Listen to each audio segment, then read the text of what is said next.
In this 3-part pick a card, we're going to be looking at the story of your soul tribe or your soul family. Part 1 will focus on the storyline or the plot. What would your soul tribe mission look like if it was translated into a book or movie format? Part 2 will look at the number of individuals in the story version of your soul tribe and how those individuals would interact. In Part 3, we'll look at the individual personalities of the members of your soul tribe. Altogether, these 3 parts will give you a metaphorical, fictionalized story version of your soul tribe, the soulmates that are within it, and the mission that you're here to accomplish. Welcome to the Revisionary Atlas. On this channel, we're not just going to be watching tarot readings. We're going to be harnessing the insight of tarot and the power of storytelling in order to delve into a world of possibilities, where we can get inspired and take the action steps needed to become the heroes of our own stories. Hi, I'm Atlas. I'm a tarot reader, a high school English teacher, and an aspiring author, and I want to take you on a journey. This channel is going to be for you if you love innovation. If you love receiving channeled messages through tarot readings, but you want to see what those might look like through a new format. If you watch tons of tarot readings, but need additional inspiration to take action on the messages you receive to put them into practice. If you love diving into fictional worlds and becoming a part of magical settings and epic plots. If you want to be a part of an engaged community that works together to bring about change within ourselves and the world. If any of the things that I just mentioned sound interesting to you, then I'm building this channel for you.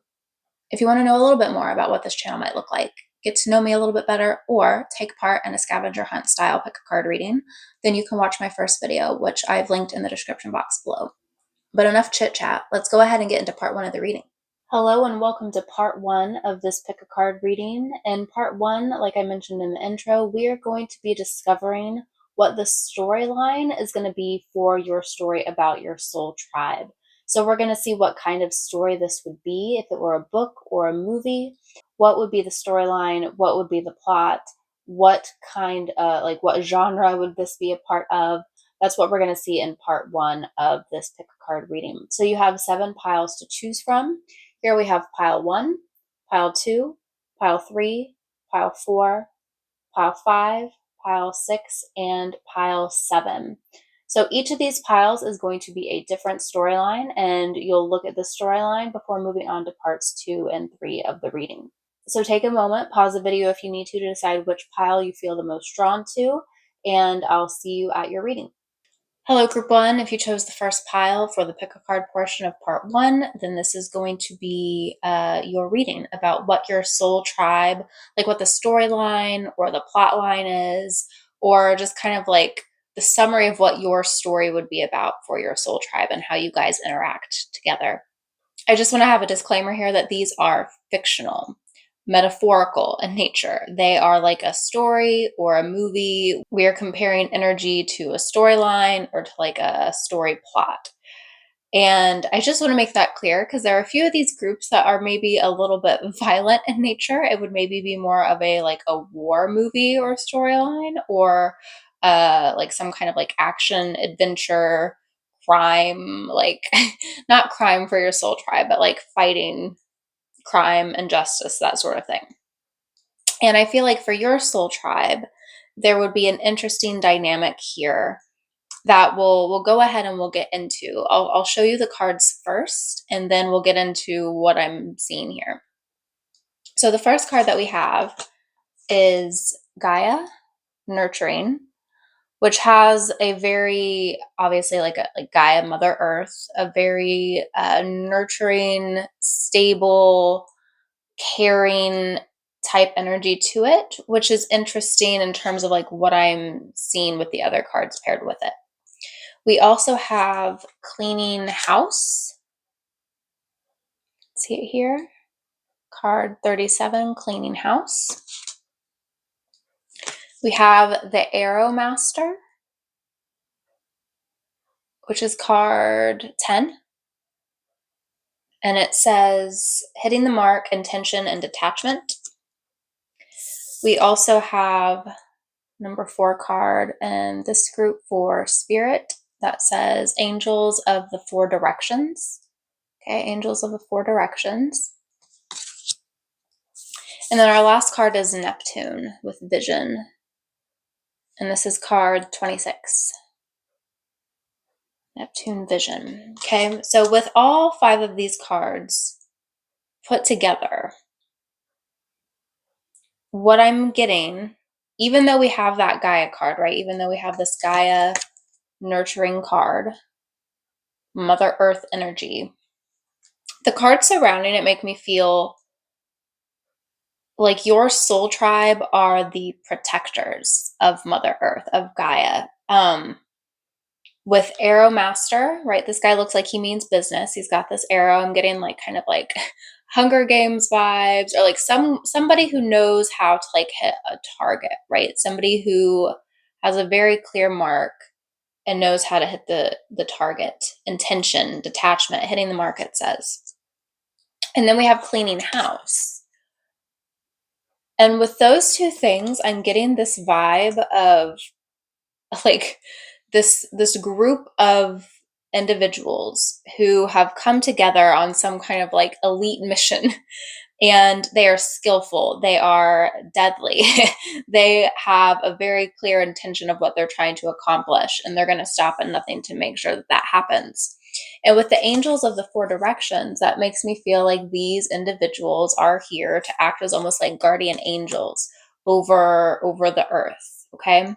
And they have a vision, right? A vision, that intention of what they want to hit the mark on, of protecting the earth or cleaning house, ridding it of anything that could potentially be harmful or painful to the earth, making sure that it's able to protect what it cares about. And so for your group, I feel like the energy here is, like I said, of like this elite team of like souls who are sharpshooters, metaphorically speaking. Okay, we're not talking about actual violence here.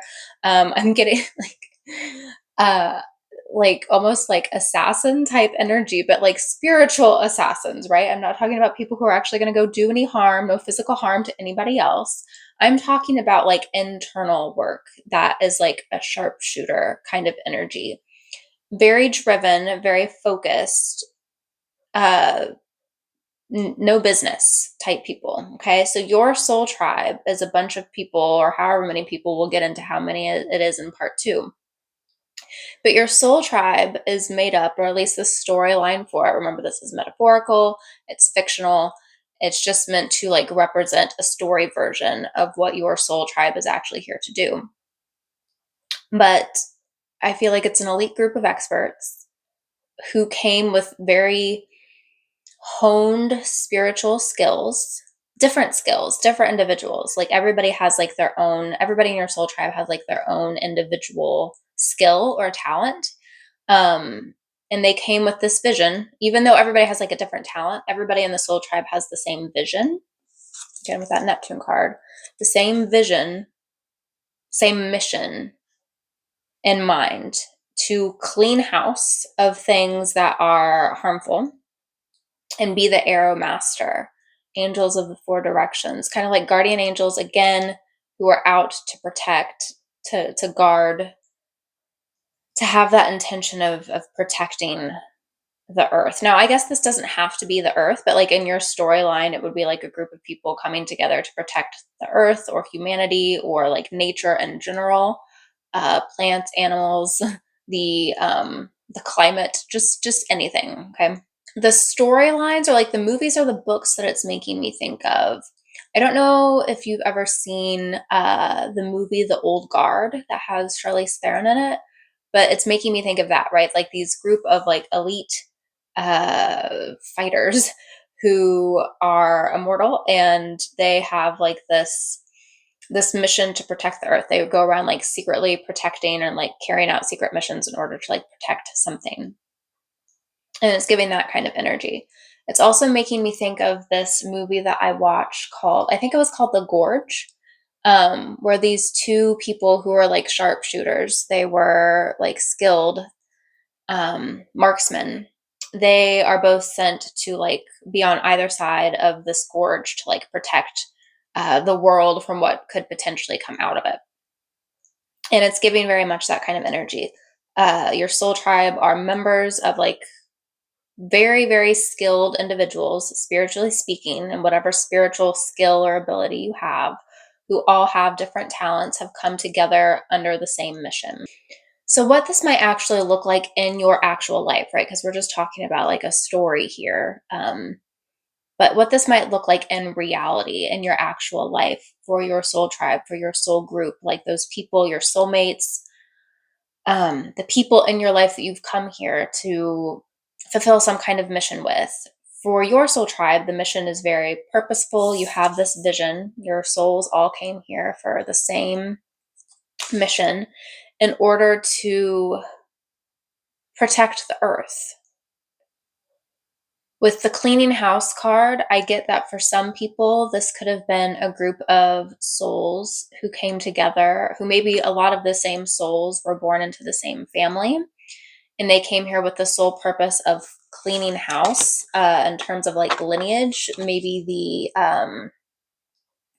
this could be like the karma or like the ancestral trauma or like the baggage that was held within this family line for a long time. For some people, it could be playing out in that way. A lot of your soul tribe members are from your family, whether you necessarily feel close with them or not. Your souls have the same like mission in order to like clear out this ancestral line from trauma or just other heavy energies that have maybe been plaguing this plaguing your family line for a long time. So for some of you, it's like your family. For some people, this could be individuals. You could be like a soul tribe who your spiritual talents might be with caring for the earth and caring for nature and being an advocate for nature, somebody who fights against climate change. And maybe you're coming together with your soul group in a way where you each have your own individual skill, but it's for that same purpose of like protecting the earth in a sustainable, activist kind of way. For this group, it could be that once you guys get to the number portion, even if you choose like a different number of how many people are in your soul tribe, 4 could be significant here. So even if there are more, even if they're less, I'm feeling that you guys have, if it's like less, let's say you get like 2 or 3, there might be spirit guides who are also like a part of this mission outside, like unseen or outside of like the collective mission that you can see that you have. If you have more than 5 when you draw, when we get to the number portion, sorry, more than 4. If you have more than 4 when we get to the number portion, it could be that those other individuals aren't as central to the group, or maybe they're a little bit more distant to the group, or like I said, maybe they are kind of like outside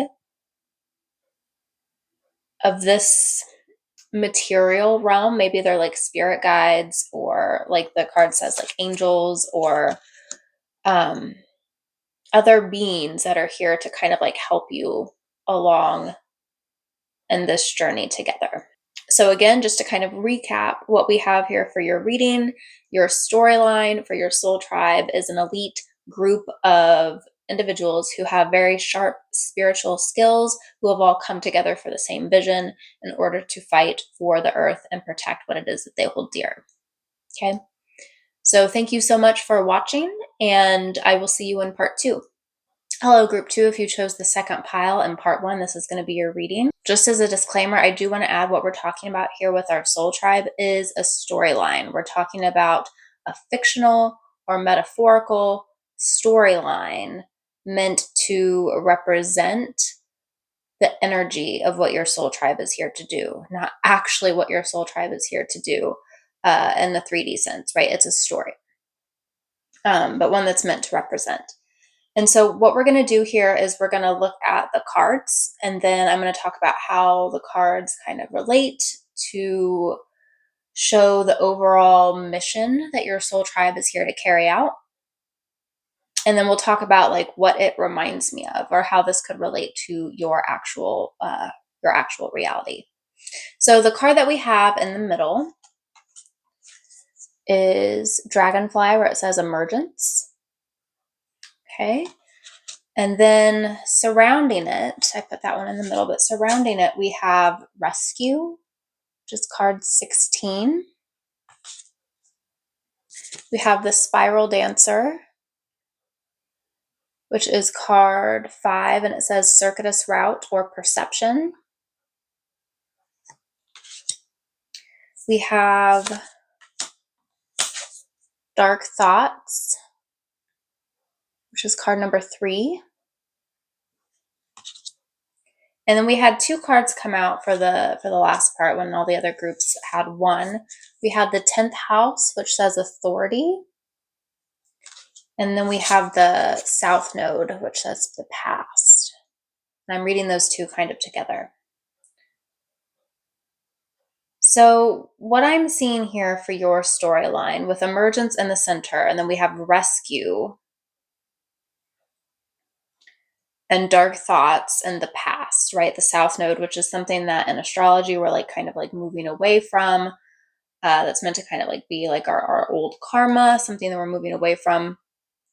We also have authority next to it with the 10th house. So what I'm kind of getting from your cards is a storyline where a group of people, your soul tribe, were all kind of born into the same mental or emotional or like physical trap or prison. I'm getting this because we do have the rescue card where like somebody's having to be like rescued from something. And then with the combination of dark thoughts and the south node and authority, like moving away from authority, emergence as well, we're emerging out of something. What I feel like this is like your soul tribe was all born into the same kind of like collective fog or sense of illusion. And I'm getting this with the spiral dancer, where it says circuitous route or perception. And to me, she looks kind of similar to the woman here who's emerging, this dragonfly energy from the water. Ooh, and then we also have this woman who's here at this waterfall. The water is what made me think of it because I realized there was water in this card as well. She is like standing there. She's waiting to be rescued. But what I'm feeling from this card and from this pile is that if you chose this group, this woman, this dragonfly woman who's emerging from the water, and this woman here, I'm seeing them all as the same woman. And I feel like this person is like actually the antagonist in the story, right? They are the person who has put this kind of like fog. See how it almost looks like she's like casting a spell? This person, this individual, this authority figure, right? 10th house authority. This authority figure has kept everybody trapped in the past with dark thoughts, right? There's like this mental prison or this emotional prison or this like actual physical prison that your soul tribe has been kept in. And what you're going to bond over and what you're going to work on together is escaping that, right? Rescuing each other from this environment, from this energy, from this condition. And I'm seeing it as a group of individuals who come together with the mission, with the purpose of breaking free, of rescuing themselves, escaping these dark thoughts, leaving the past behind, and escaping this sense of authority that's kind of like looming over them, that's put them in this perception of like fog or illusion or confusion, and being rescued from it by emerging from this fog, from this spell that's been cast over them. So for your soul group, you might, if this is your pile, you might have felt like the sense of confusion throughout a lot of your life, or the sense of like being trapped, or the sense of just being kind of like confused about what you're supposed to go or what you're supposed to do, or feeling like you were being held down in some way.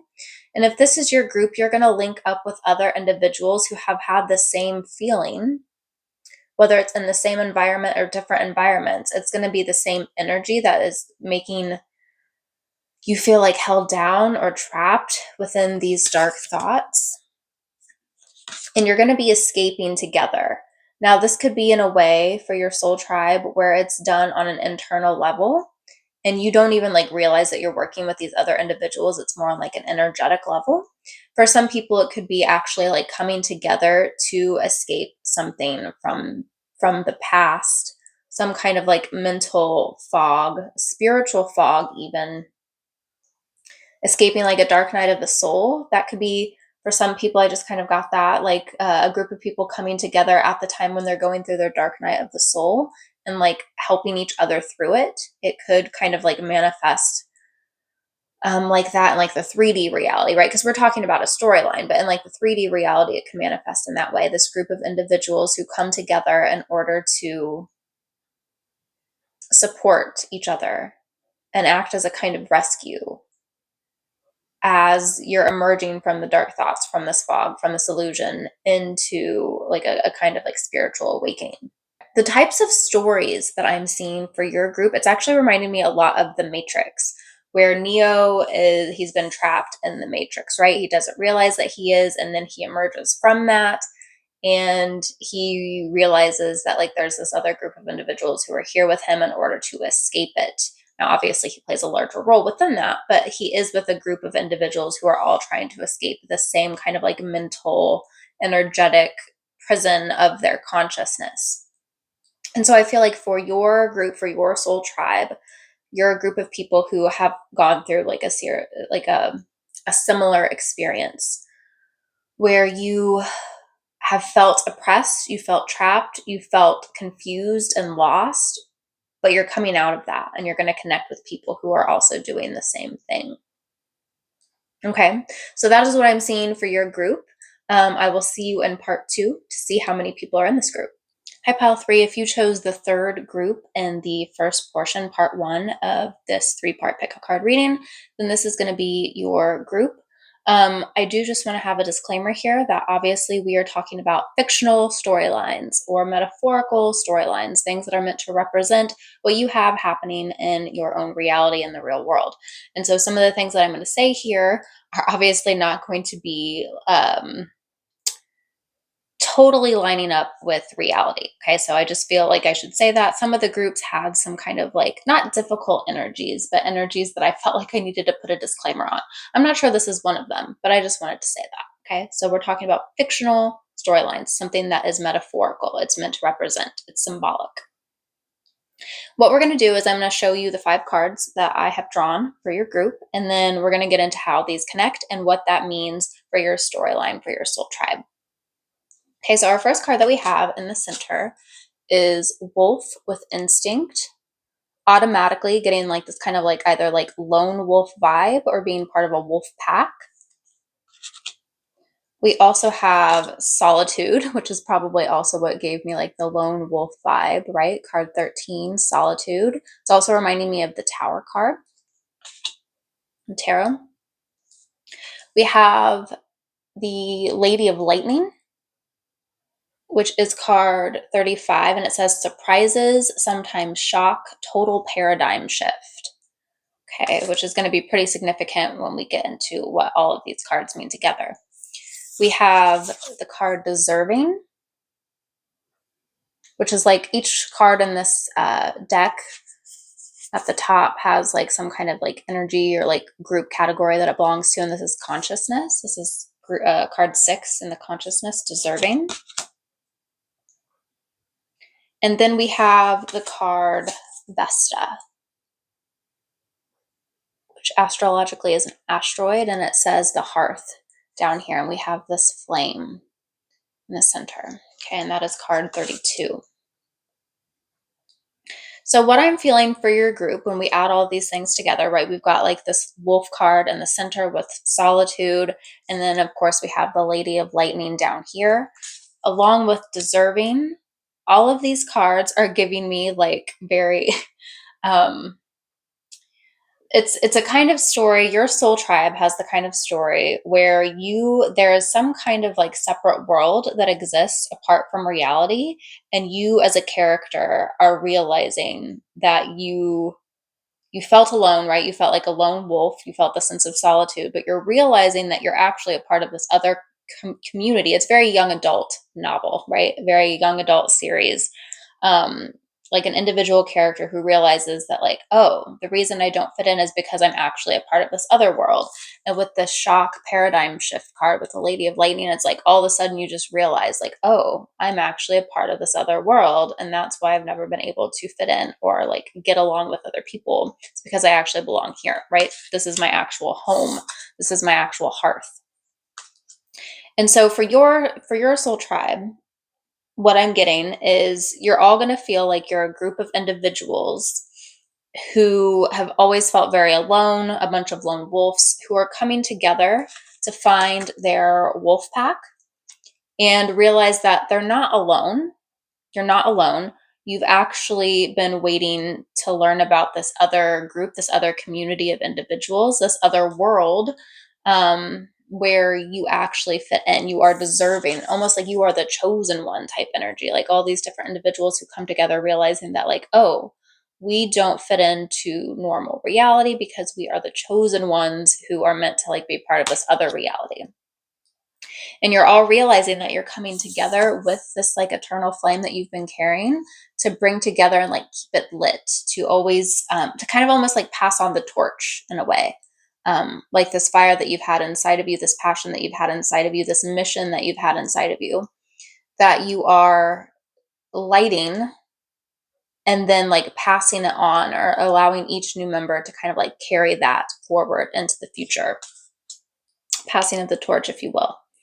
So the storylines that it's making me think of for you, like obviously, like, oops, sorry, I'm shaking the table. Like the classics, like Harry Potter, very like, oh, he's the chosen one, right? He's deserving of this like sense of fame. He's the chosen one. He realizes with a shock that he is actually a part of this whole other world. The sense of solitude that he felt is no more once he realizes that he has his own little wolf pack, right? And he is there in order to carry out like this prophecy against the antagonist of the story.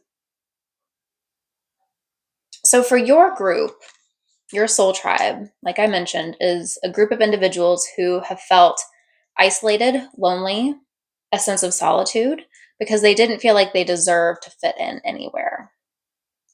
But you're finding that place. You're finding that that soul group that allows you to feel that sense of oneness, to feel like you're part of a pack, to feel like you have like a mission and a drive and something to carry out. So for a lot of you, for a lot of the individuals in your soul tribe, you might have not found your like soul purpose right away in life, or it might have taken you a while to find it, or maybe you still haven't found it, and that's kind of like a journey that's a journey that you're on to discover what it is that you're meant to be doing and who you're meant to be doing it with. Now, obviously, we're talking about like a storyline here, like fictional, metaphorical, like I said. And so the way that this might play out in your actual reality, in your actual life, like I mentioned before, would be like you have felt like a sense of, if this is your group, a sense of solitude, a sense of loneliness, and like you haven't quite found that pack yet that you belong to. And maybe you find it a little bit later in life than might be what might be like typically like considered normal in society. But once you do find it, it's going to be like a shock to the system. It's going to be like a jolt of lightning. It's going to be this epiphany of, oh, this is where I was meant to be. And it's going to kick off really quickly. Everything that's felt like a backlog for you throughout your life, all these things you weren't able to accomplish, maybe you felt behind on throughout your life, like, oh, people around my age are normally doing this, but like I haven't yet.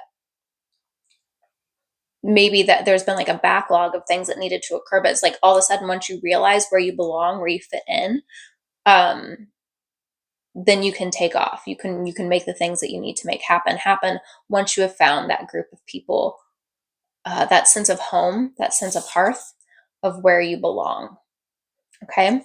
So that's what I'm seeing for your group. That's your soul tribe storyline, if you will, to see how many members are in your soul tribe, and then to see the individual members that make up that soul tribe. You can check out parts 2 and 3 later on in the reading. You can check the timestamps below. See you there. Hi, group 4. If you chose pile number 4 in part 1 of this pick a card reading, then this is going to be your group, where we are looking at the storyline for your soul tribe and what that would look like if it was like a book or a movie. What would be the plot lines? What would be the storyline? So I do want to have like a bit of a disclaimer here before we get into the reading, just that obviously when I'm talking about the storyline, this is something that is meant to be symbolic. It's more metaphorical. It's more, it's like a fictional storyline that is meant to represent the real life energies of like what you will be encountering with your soul group, with your soulmates, with your soul tribe. So what we're going to do here is I'm going to show you the five, well, for your six, or sorry, the five, or for your group, six cards that came out, because you did have one extra one that came out. And then we'll get into like how these tie together to create your storyline for your soul tribe. Sorry, I keep tripping up. This is the fourth group and I'm talking a lot.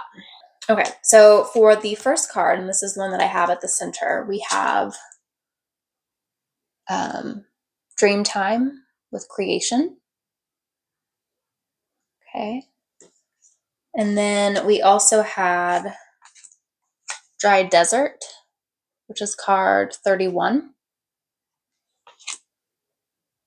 We have the Ringmaster of Scrutiny, which is card 9. And it says Discernment, Clear Vision, and Details. For this deck, we had two cards come out. The first one was Your Higher Self, and then the second one was Family, Friends, and Guides. Both of these cards fall under the same category, which is why they're purple at the top, for Spirit. And those were cards number 6 and number 2. Ooh, I just got that in Human Design. Some of you could be a 6-2 profile, I think it's what it's called. I don't know enough about it. 6-2 or a 2-6 profile. I'm a 6-2, which is maybe why I thought of that. That could be relevant for somebody. But, oh, sorry, we've got more card. And then we also had Pisces with Sensitize. Pisces with Sensitize. And so for your group, what I'm feeling, because we have Pisces, which is a very dreamy, creative kind of energy, and then we also have creation, I'm feeling like your group, your storyline for your soul tribe is one where you are very focused on being creative and you have some kind of creative vision. You have a very clear vision, right? Ringmaster of Scrutiny, clear vision of some kind of creative endeavor that you want to achieve. But you look out at the world and then, no, Rosie, no. Sorry, my cat is up on the table. You might see her in a second. There, yo, she's moving the camera. Okay, little Rue, you gotta get down. Gotta get down, babes. Okay, sorry about that. I had to let my cat out. She was being feisty. Okay, I forget what I was saying. Your soul tribe is a group of creative individuals, right? Because I was talking about dream time with creation. I was talking about Pisces, sensitized, very dreamy, creative energy. And I was talking about having a clear vision. That's where we were. Yep, clear vision with the Ringmaster of Scrutiny about what you want to achieve in a creative way. You might feel like if you're a part of this group that your higher self funnels and channels a lot of information, a lot of creative ideas to you. That you're working on maybe with family, friends, and guides, maybe. But what I want to really say about this group is that for you, being so creative and having all these creative ideas, you're an artist at heart, you have like these creative ideas, and you look around at society and you're just like, what are these people doing? I don't get it. It's this dry desert out here.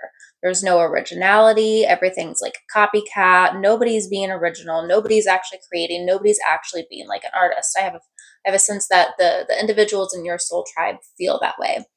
They feel like they're kind of like in this desert of originality where like nothing new is being created and you want to create it.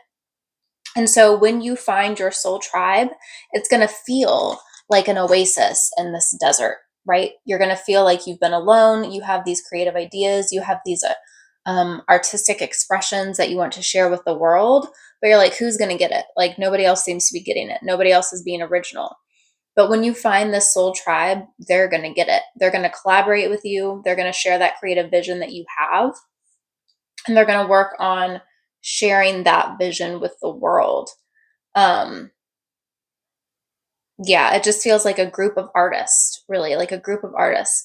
And I was trying to think of any books or movies or like TV shows that I could think of, any stories that would reflect this, like a group of artists coming together, feeling like there's no originality in the world, and then coming together and creating something. And for some reason, my mind is like drawing a blank here. So if you can think of any, drop some in the comments for people who picked pile 4. So we've got some actual stories to go off of. But for your storyline, for this fictional world that we're entering, it could be even like, ooh, hold on. Thinking of an idea. So I don't know why, because I don't think this movie is not talking about like artists and creatives in a way, but this is the movie that just came to mind, so it might be a message. But I'm getting like the Truman Show, where like he's grown up in this environment where it's just like all like this fake setup for him. And maybe some of you feel that way. So for your group, okay, so what I'm getting for your group for the storyline, if your soul tribe was a part of like a movie or a book or a story, it would be an individual who feels like they've grown up in this world where there's no originality. Everything feels fake. And then they realize that like it kind of is fake, but there's a group of individuals who understand that and are going to come along on a journey with them to find this oasis where creativity and artistic expression are actually possible, and they work together to create something. So the way that this might come up in your actual life, apart from like the storyline that we're looking at here, the metaphorical fictional storyline, in your real life, I think if you are, I think this is going to be clear if this is your group or not, because you're going to be an artist in some way, whether that is like the traditional definition or concept of what an artist is, or maybe a little bit more subtle in how it's portrayed in your life. But if you've chosen this pile, you are an artist in some way. And you're going to find the individuals who either appreciate it, if you're like more of like a solo artist, you'll have like a group of followers who appreciate that art. Or if it's not like an individual kind of mission, you're going to find people who understand it to be able to collaborate on it with you. As you move forward with this creative expression, this idea that you have that you want to put out into the world. Okay. So that's what I'm seeing for your group. If you want to see how many group members, what the dynamic among your group members and the individual personalities of the members of this group are, you can check out parts 2 and part 3 later on in this video. You can look at the timestamps below to help you. See you there. Hello, Group 5. If you chose the 5th group in part 1 of this 3-part pick a card portion about your soul tribe and the storyline that surrounds it, then this is going to be your group. I do just want to do like a bit of a disclaimer here that obviously when I'm talking about the storyline for your soul group, I'm talking about like a fictional storyline, something that's more metaphorical or symbolic of things that are actually happening for you and your reality in terms of the energies and like what's actually going on in reality in your life. Okay, but what we're going to do here is I'm going to show you the 5 cards that I drew, actually 6 for your group, and then we'll get into how they all tie together to represent the storyline for your soul tribe. So in the center, we have breath, and as soon as I went to pick it up, I felt like I had to take a deep breath. Maybe it's because I read the card, but we have breath in the center, forest, and then we have intention with this little owl, this cute little owl guy, card number 22, intention. I'm looking outside and I saw like a bit of like, what is that called? Cottonwood drifting through the air, right? As I was holding this up with the dandelion. This guy's holding a dandelion in his little beak. That was interesting. Okay, so maybe there's some kind of intention, some kind of like wish, a dandelion wish with the cotton fluff floating through the air that you have, that you've been thinking about. It is also card 22 with intention. That was a weird synchronicity. We have Gaia's Garden, which is card 18, and it says fruition, abundance, reaping what you sow. Especially since we just saw that with the intention and reaping what you sow, there might be something that you've been like hoping or wishing for recently Maybe it's been on your mind very heavily today. I'm feeling that like you're going to reap what you sow on that. This is not a part of this card message. This is the first time this has happened in a group, but I just felt like I should say that. We also have Sacred Temple, and we have Transformation. And then the last card that we have is Debilitated.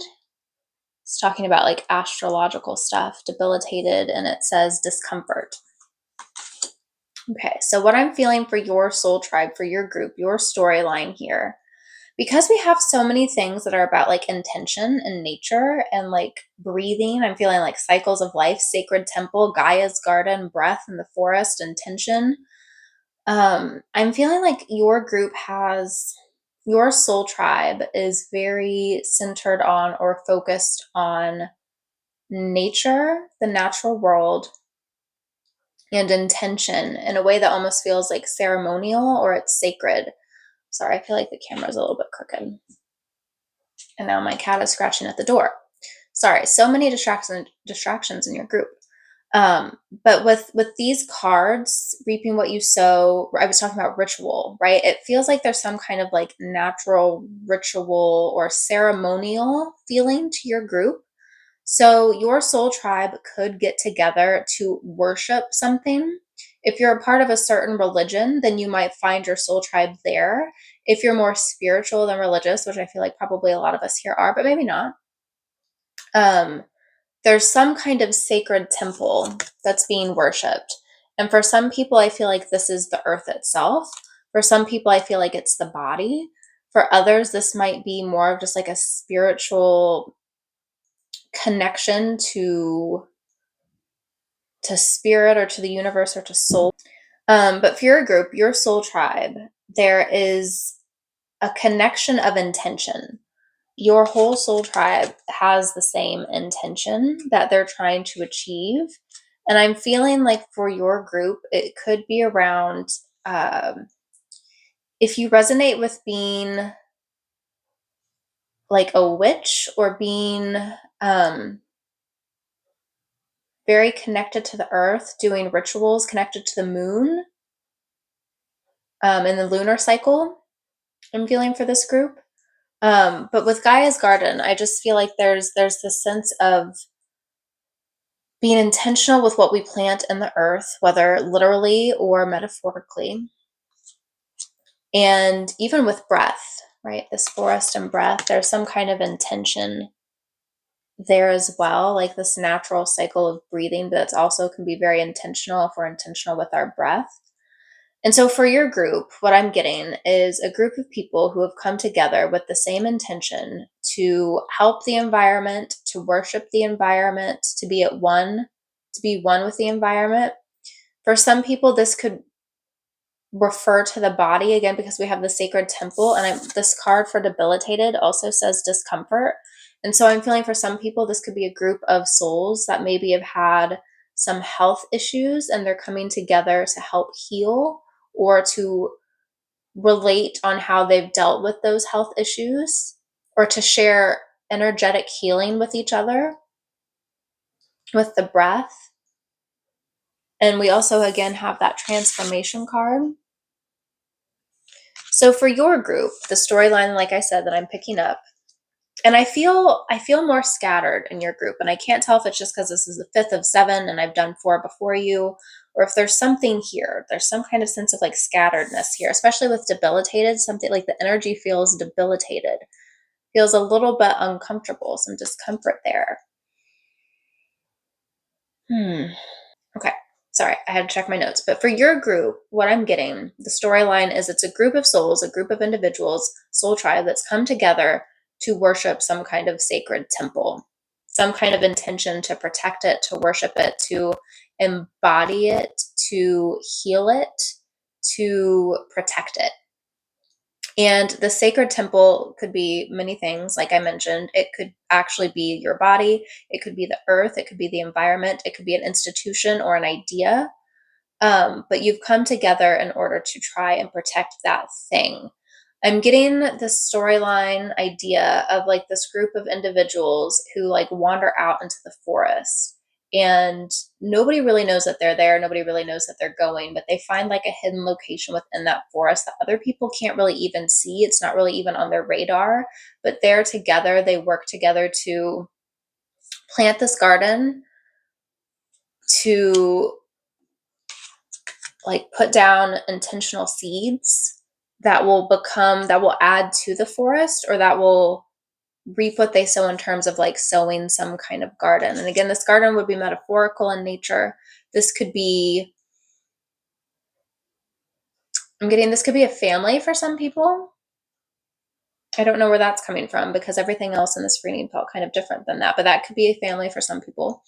But there's some kind of structure that this group is wanting to build and work together in order to build it. Now, it could be that everybody is working individually on their own internal energy, and that's what's building this sense of foundation to add to the sacred temple that they're trying to protect. Or this could be a group of actual people coming together in the 3D to work together and to collaborate for the sacred temple.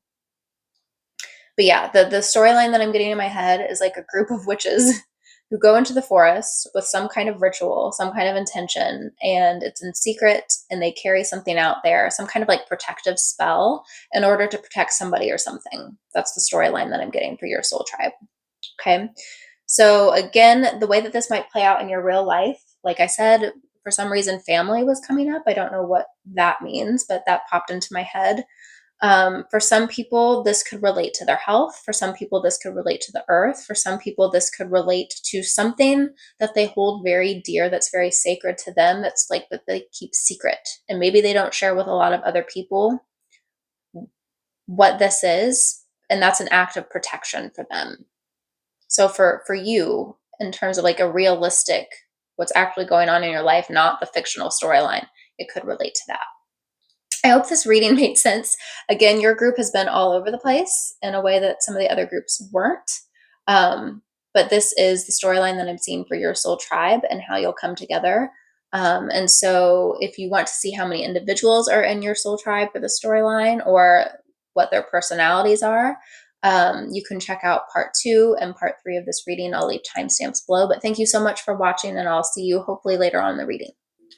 Hello, Group 6. If you chose the 6th pile in part 1 of this 3-part series about your soul tribe and the storyline that's going to be represented for your soul tribe, and this is going to be your reading.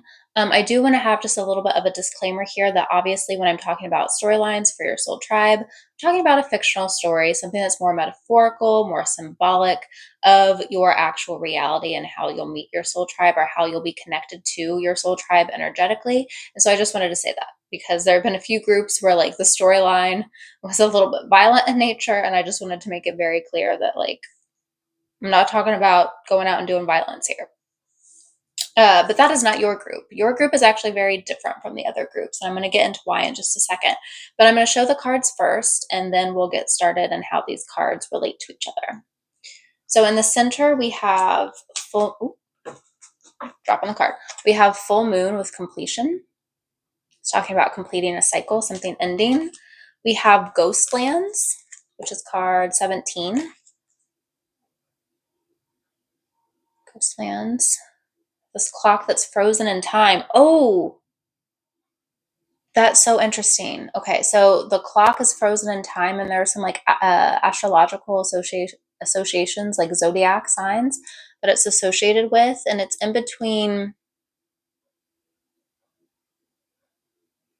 Well, the numbers are hard to tell, but it's on the sign of Cancer. It's very near the sign of Cancer. And one of the other cards that we have in your group is Cancer. Interesting. And it says immerse.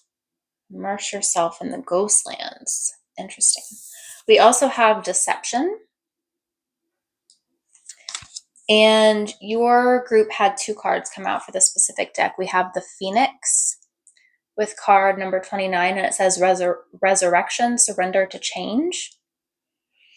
And then we have the Hawk Prince, which is card number 11, and it says spirit communication and paying attention.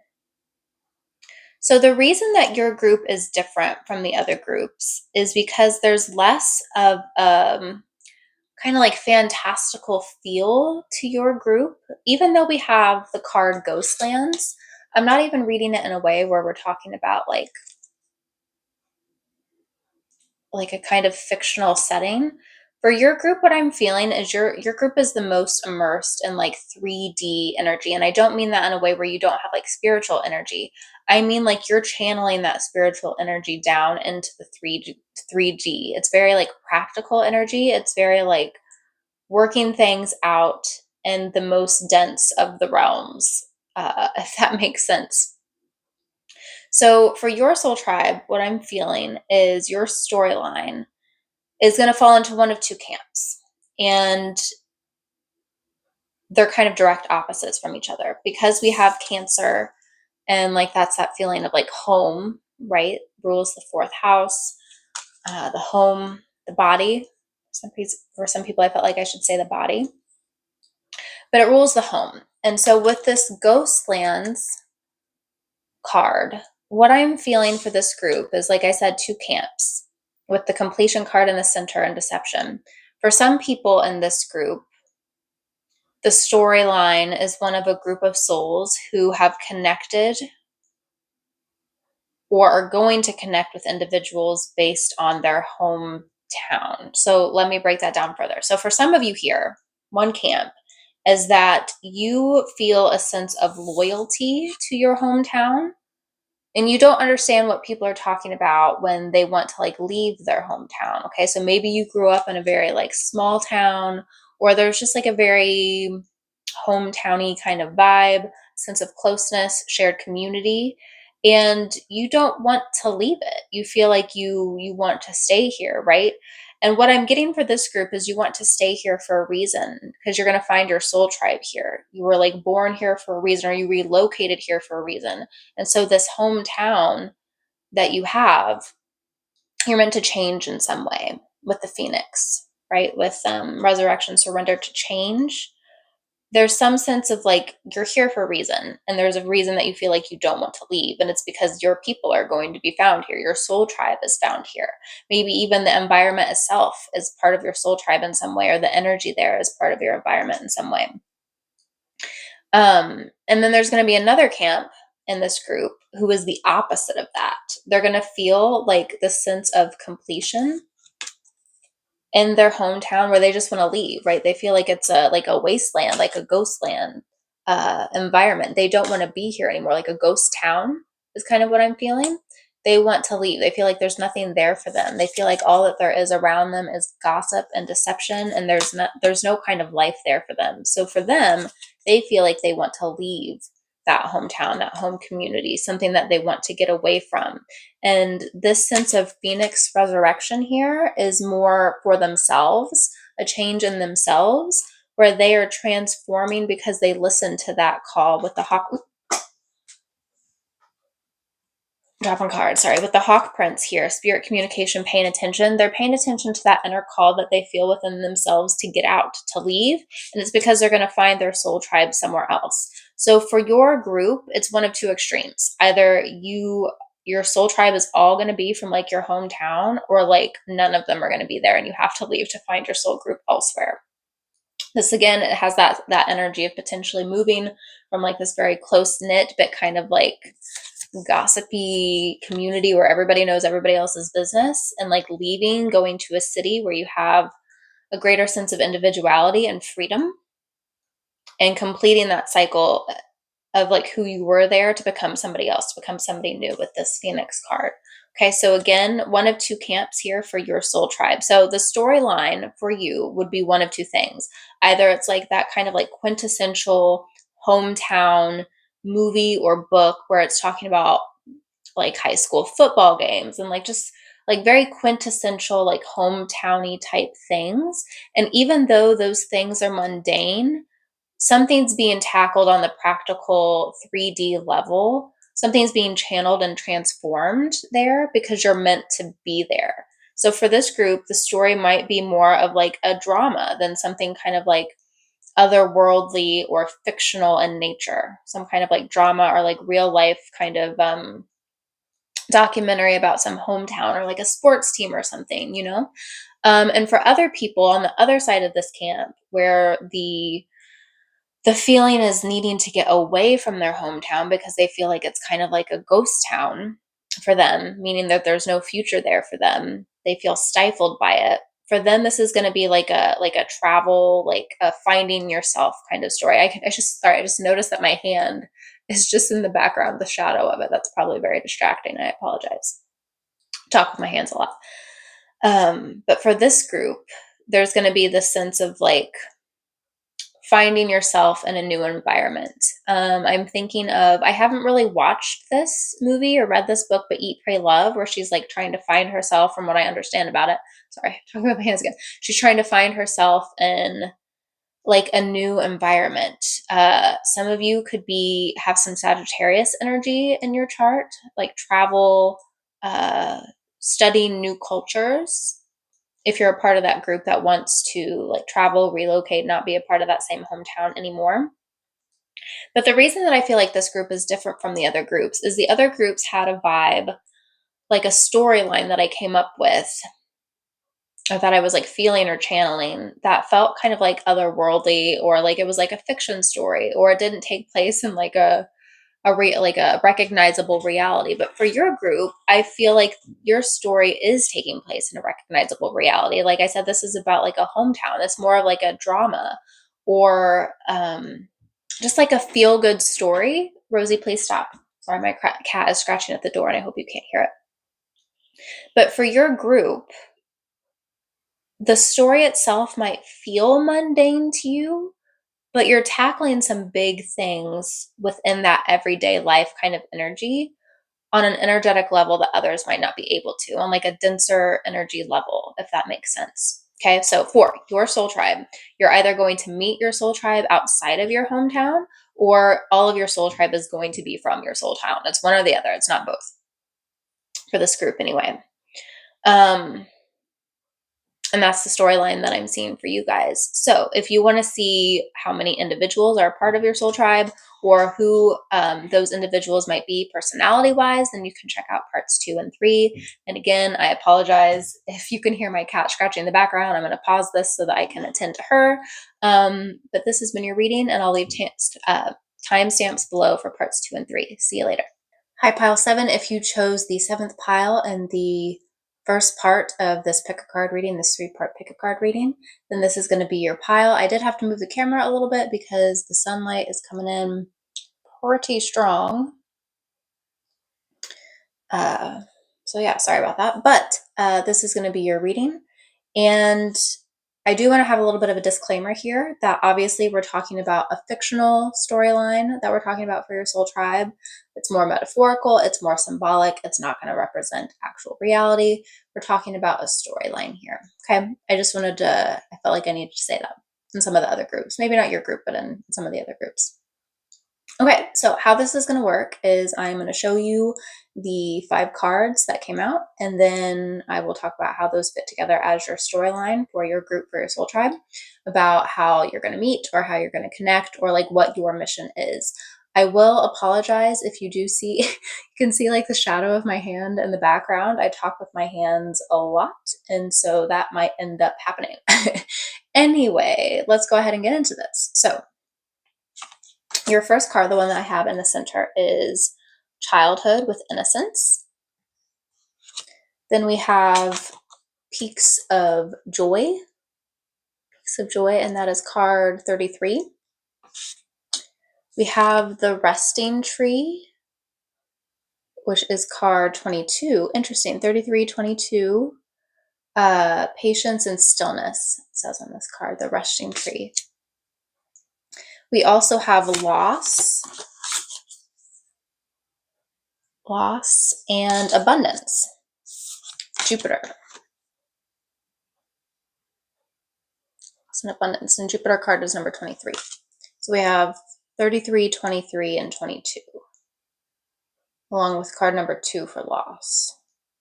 Not sure why I felt like I needed to say that, but maybe that's confirmation for somebody.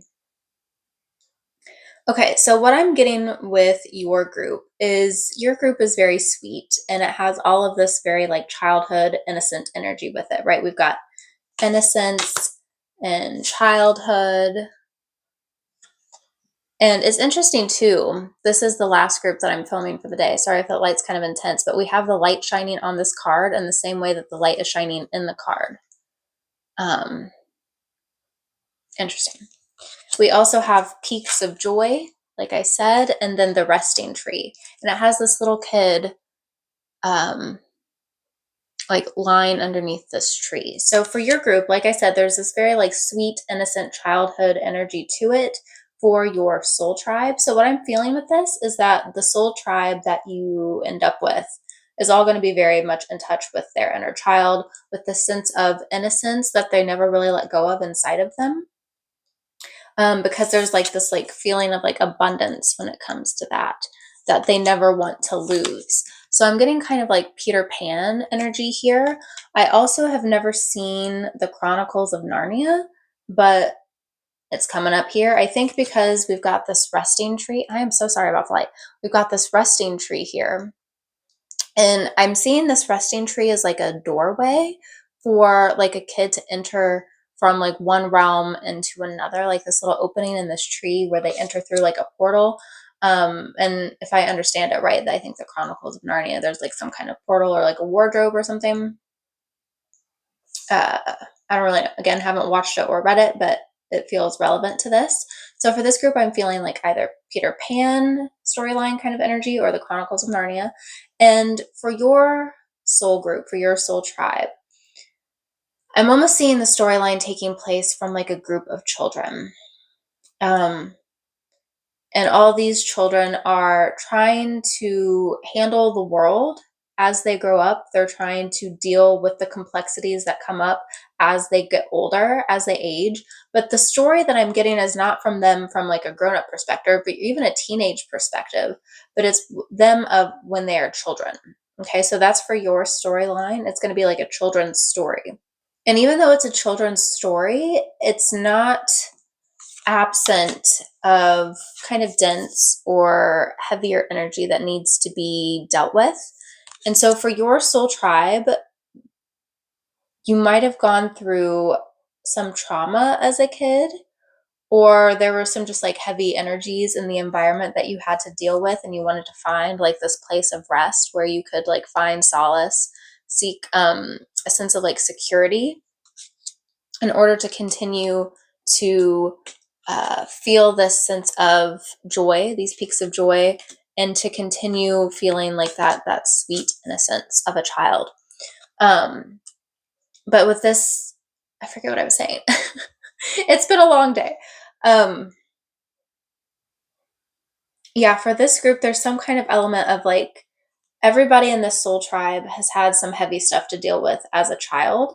And maybe because of that, there's still a part of them that hasn't grown up or that is still kind of like stuck in the past and looks at things with a sometimes very innocent or childlike perspective because of that. So for your storyline for your group, it's going to be about, again, like a children's story, but with like heavy themes.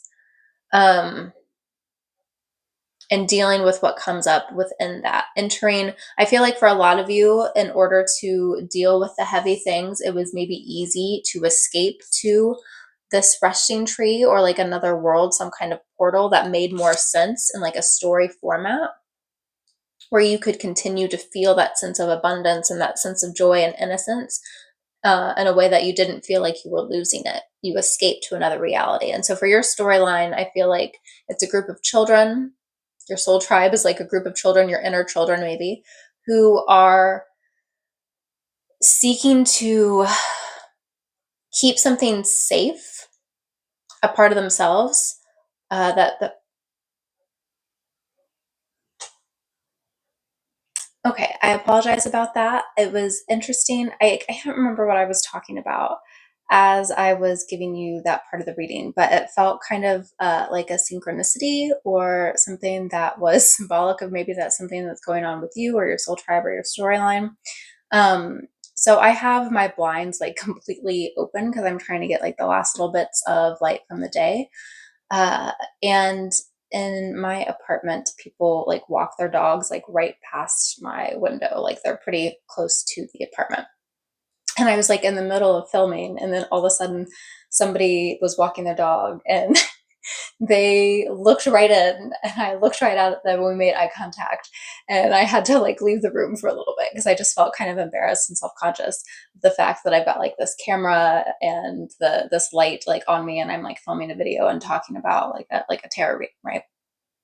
So for you guys, I had just been talking about um feeling like you have to escape into a different world in order to feel like a sense of safety. And then I did that. I had to like leave because I felt like I was seen. So that could be like something that resonates with you, right? This feeling of like feeling like you have to retreat into like a different reality or like another world in order to protect that childlike self of you, or to not be seen, or to protect like your sense of like privacy.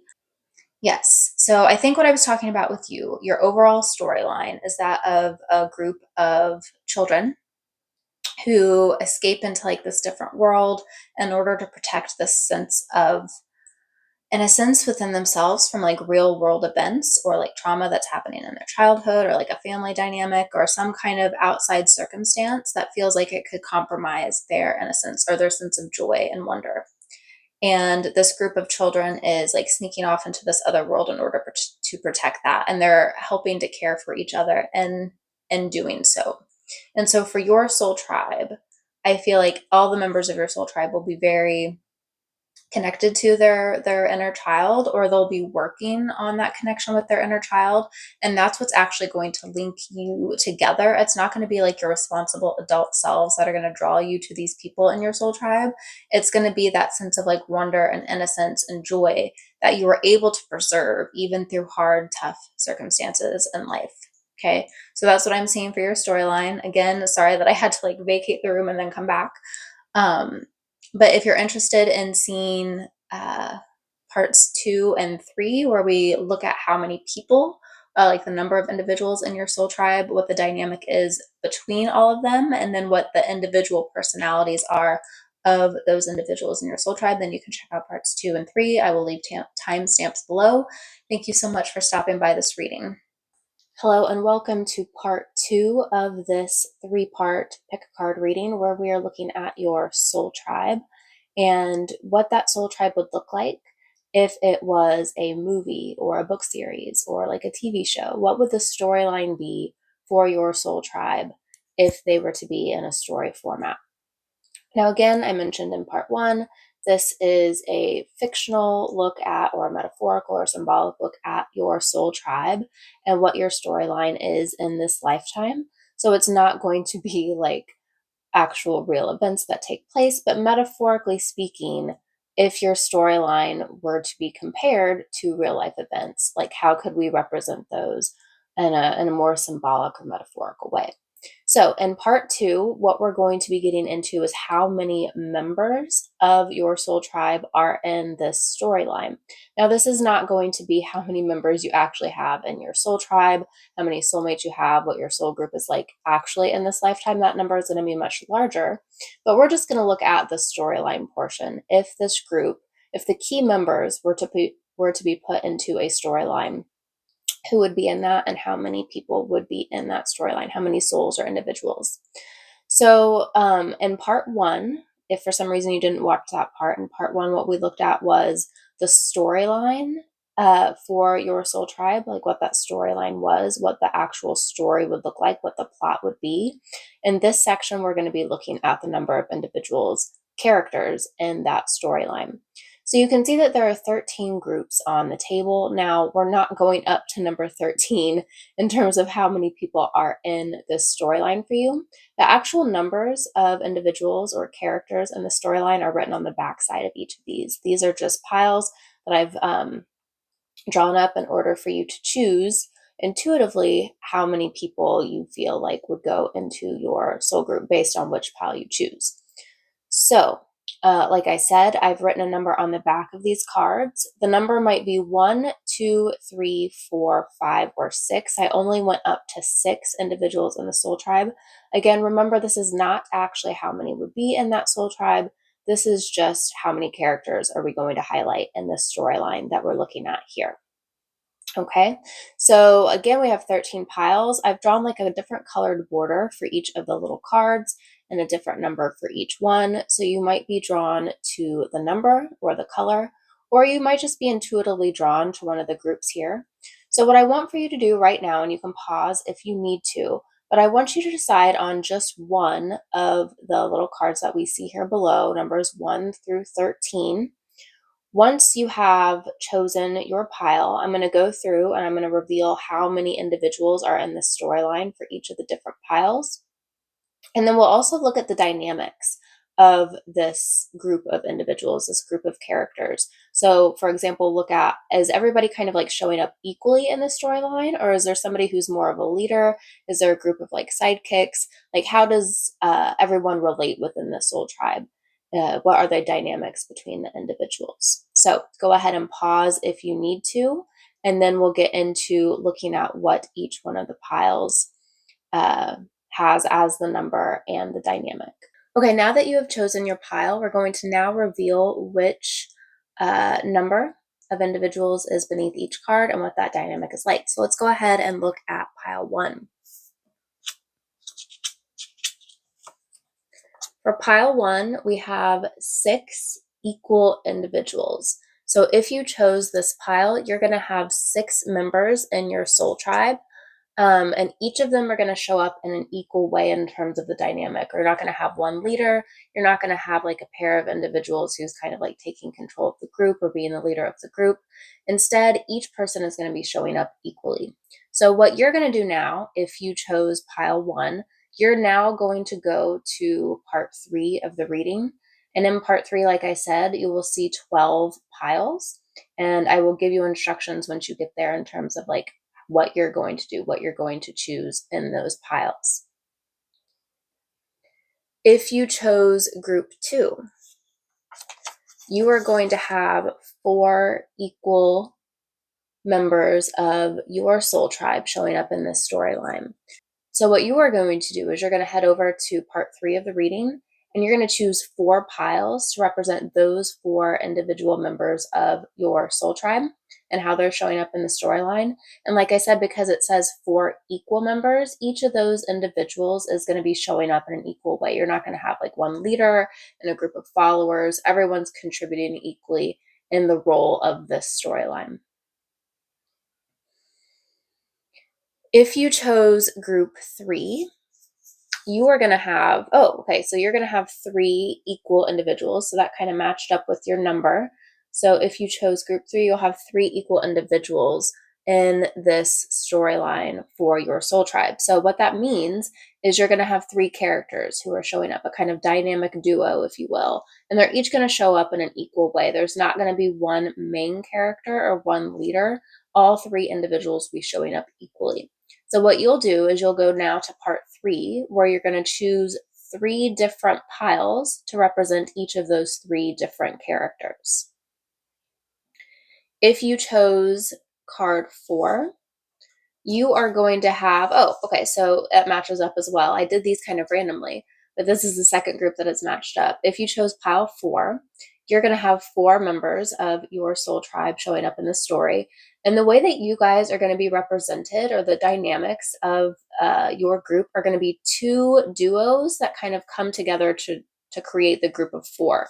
So, for example, this could be 2 couples or 2 best friend groups who like come together to create an ultimate group of 4. But within that group, they're going to be kind of like 2 different pairs that pair off. There's going to be one group of 2, another group of 2, but all together they're going to create a group of 4 individuals.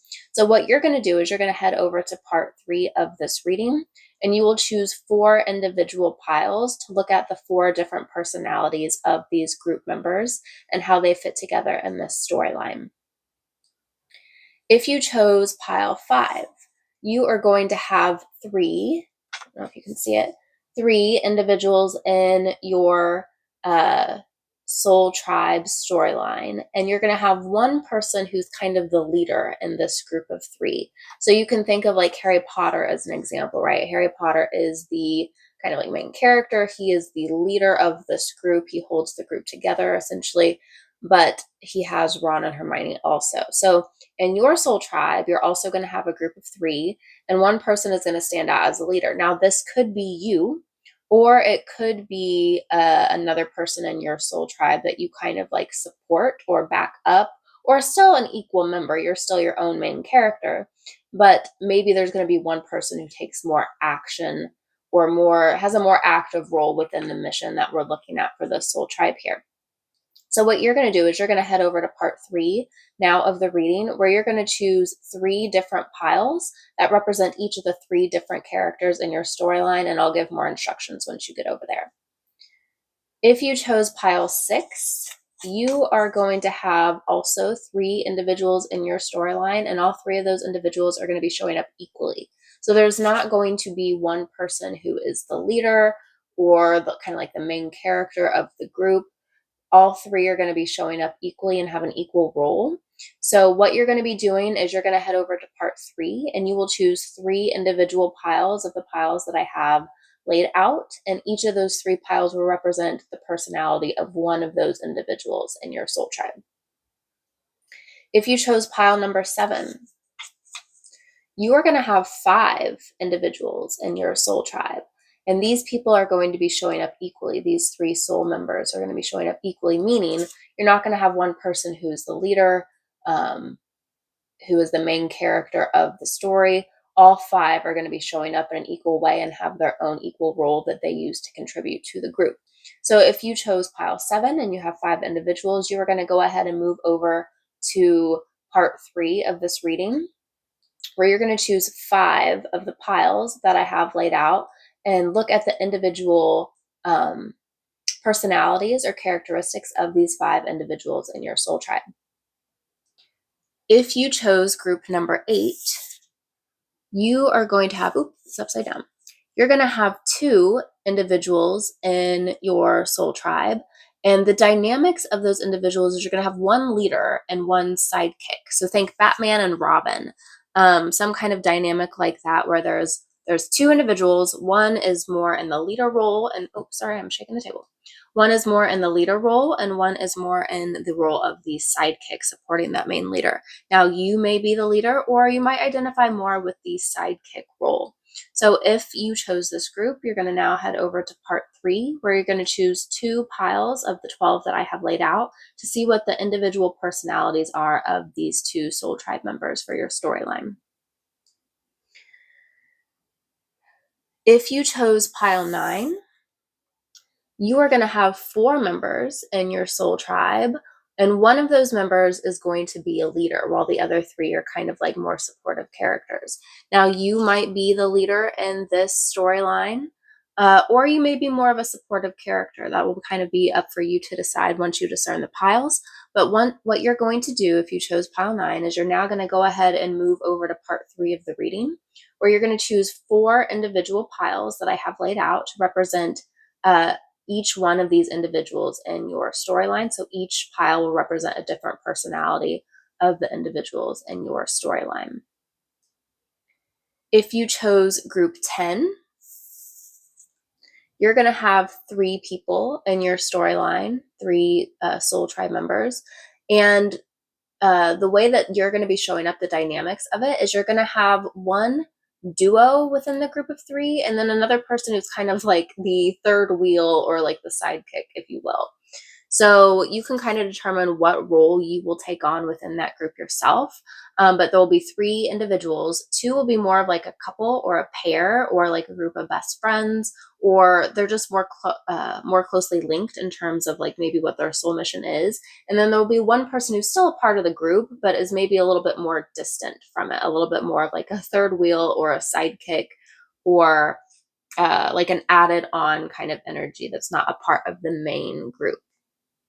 Well, you are a part of the main group, but it's not a part of the duo. Sorry, I'm not explaining it well.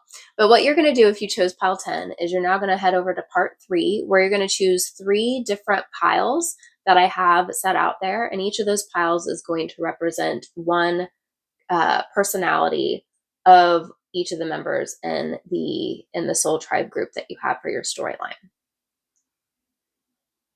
If you chose pile 11, you're going to have 2 individuals in your storyline for your soul tribe, and you're going to show up in an equal way. So it's not going to be like another group that I mentioned here where there's more of like a Batman and Robin dynamic, one leader, one sidekick. You're going to be showing up equally. So for some of you, if you resonate with this might be kind of like a divine union or a partnership where the 2 individuals, a couple, a union, are showing up equally. It could be in a romantic context, or it could also be like in a best friend kind of context, or some other way where 2 souls, 2 individuals are coming together in an equal way. So what you're going to do if you chose pile 11 is you're going to head over to part 3 of this reading, and you're going to choose 2 individual piles to look at the personalities and the characteristics of these 2 individuals within this soul tribe. If you chose pile number 12, you are just going to have 1 individual in your soul tribe. Now, this is not to say that you are all by yourself, but this person will represent you. And this is not to say that you are all by yourself in this lifetime. It just might kind of feel like you're more on a solo journey, and then the soul tribe members that you do meet are not necessarily going to be as a part of your overall soul mission. This might be something that you're carrying out by yourself, or that you feel like you want to have more independence and freedom in as you carry out your soul mission. You will obviously still have people who are a part of your soul group and tribe, but they're not going to play a major part in this storyline that we're looking at here. Again, this does not mean that you have nobody helping you in this lifetime. This is just a storyline that we're looking at. And you might just have more of like a lone wolf kind of energy to you. If this doesn't resonate with you, then you can check out one of the other piles. But I feel like for some people, this might resonate. So what you're going to do if you chose pile 12 is you're going to now head over to part 3 of this reading, and you're going to choose just one pile to represent your energy or your dynamic, your characteristics for this storyline that we're going to be looking at for your soul tribe. If you chose pile 13, you are going to have 5 individuals in your storyline. And the dynamic of these 5 individuals is one is going to be the leader, and then the other 4 are going to be kind of like paired off into like duos or into 2 groups, but all together you're coming together to form a group of 5. I'm thinking kind of like Scooby-Doo for this. If we look at the 2 duos being like Shaggy and Scooby as one duo, Daphne and Fred being another, and and Velma being, well, maybe not the leader, but being like the solo individual who's kind of like a little bit more off by themselves within the group, but they do come together to form a group of 5. So for you, if you chose this group, what you're going to do is you're going to head over to part 3 of the reading, where you're going to choose 5 individual piles, and each of those piles will represent one of the soul tribe members within this group, within this storyline. So you can go ahead and head over to part 3, where I will give some more instructions in terms of how to choose your piles for this next part of the reading. All right, welcome to part 3 of this reading about your soul tribe. In part 1, you looked at the storyline or the plot line of what your soul tribe is going to be going through in this lifetime. Again, metaphorically speaking, in terms of a fictional story. In part 2, you discovered how many individuals we're going to be looking at this in this storyline, and what the dynamic of those individuals is going to be within the story itself.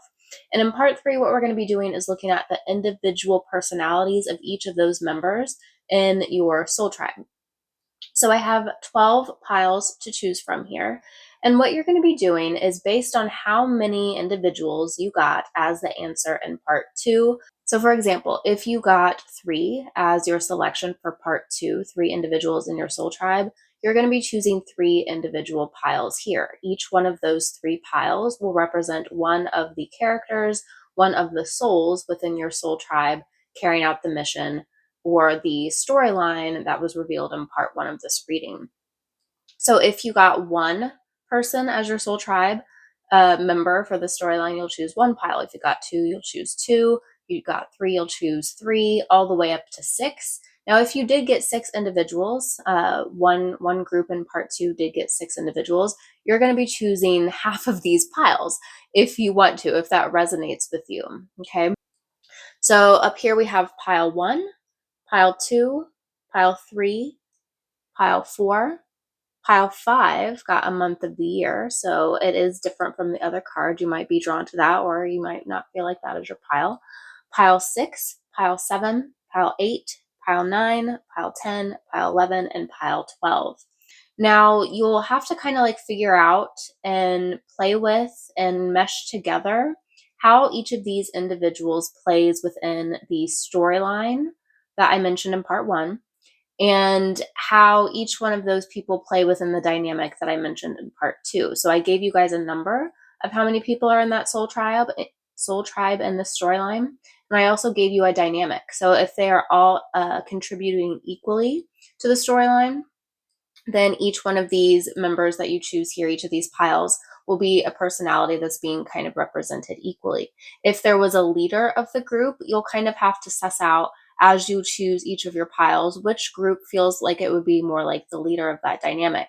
You'll also have to decide for yourself which one you feel is you within this group. So obviously, if you got a pile of 1, or if you got in part 2 one individual member, then the pile that you pick will be you. But if you got like 5 or 6 or any other number other than 1, you're going to have to determine which one of these groups represents your energy and which groups represent the energy of another member of your soul tribe. Also, I am super interested to know how this all turns out with the different combinations that can be formed from the 3 different parts. I'm an English teacher for a reason. I'm not a math teacher, so I don't know how to do the math for how many different options or possibilities there are in terms of combinations, but I know it's a lot, and I'm super excited to see what those combinations look like, what you guys are drawn to, the kind of combinations that you get. So if you would like to leave a comment below letting me know like what you got for each pile, I would really, really love to see that.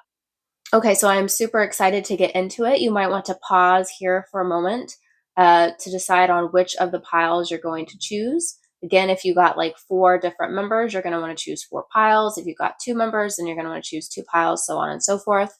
But go ahead, pause, decide which groups you would like to be chosen for your storyline, and I will see you once you get to your piles. Hello, pile 1. If you chose the first pile in part 3, this is going to show you the characteristics or the personality of one of your soul tribe members. Again, depending on how many people you had in your group, this could either be you or another person. This could be somebody who maybe represents more of a leader energy. This could also be somebody who represents more of a follower energy. We have 5 cards here that have come out to represent this person's personality. We're going to go through each of these 5 cards, and you can decide if this represents you or maybe another different character in your soul tribe. So we have Eagle here. We have Consia, I think is how you say that. It says she who whispers with secrets, confessions, and confidant. We have Rescuer, which has some light attributes and shadow attributes. For the light attributes, it says provides strength and support to others in crisis, acts out of love with no expectation of reward. And for shadow attributes, we have assumes that the rescued will reciprocate, keeps the rescued one needy. We also have the 3 of Cups, along with pale, time to get out of a situation, with a pail that's kind of spilt here. Okay, so what I'm seeing for this person's personality, for their characteristics, this could be somebody, I'm seeing it going one of 2 ways here. Okay, so when it comes to this person's personality, this person could be a leader within this storyline. They have the potential for that.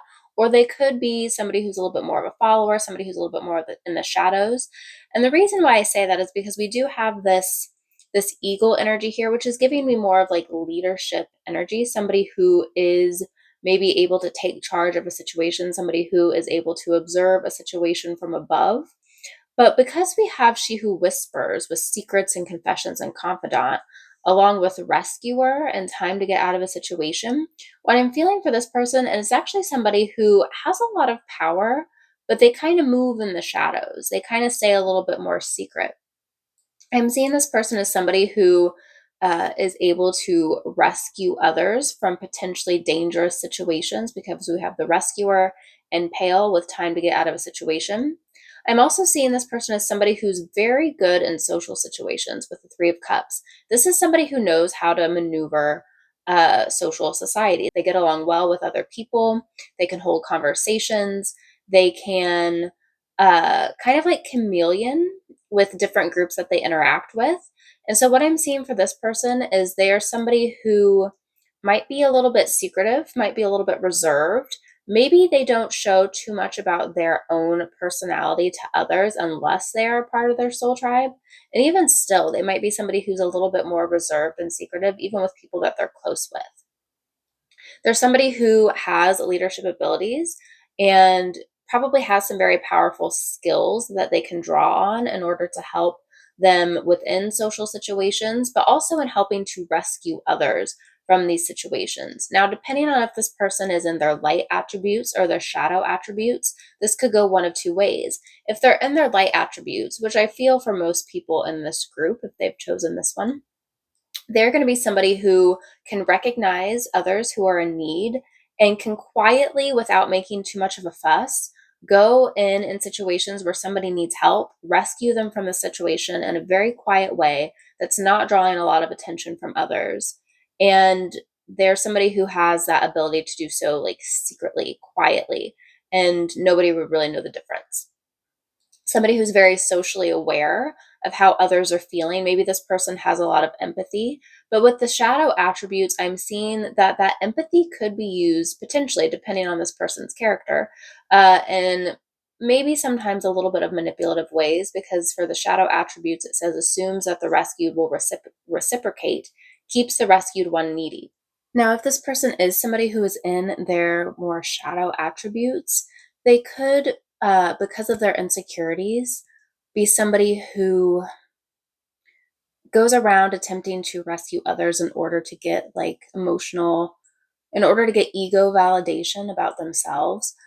But overall, I'm seeing this person being somebody who is very adept at navigating social situations in a way that's very like secretive, very calm, very calculated, but not necessarily in a manipulative way, unless we're again um, focusing more on these shadow attributes of the individual. But I feel like we're focusing more on the light attributes for this individual. So there's somebody who can help others get out of tough and difficult situations in a very skilled way while navigating the social structure of the world. There's somebody who can navigate that very well. All right, so if this was the last group that you picked, then thank you so much for stopping by and checking out this reading. If you had other individuals to choose for your reading, you can go ahead and head over to other piles. Hello, pile 2. If you chose the second pile in part 3 of this reading, we're going to look at the individual personality of one of your characters within your soul tribe here by looking at these 5 cards and what they represent about that character. Now, like I mentioned in the intro for part 3, this could be you. This could be another member of your soul tribe. This could be somebody who's more of a leader or more of a follower within your soul tribe, but we're going to go ahead and look into this energy here. So the cards that we have Elk, we have Samaritan, and it has both light attributes and shadow attributes. The light attributes say refined your capacity to help those you would prefer to ignore. Shadow attribute says exacting appreciation and recognition for the help you offer. We have She Who Knows with wisdom, clarity, and resolution. We have the Nine of Wands, and then we also have Desk with pay attention to your work.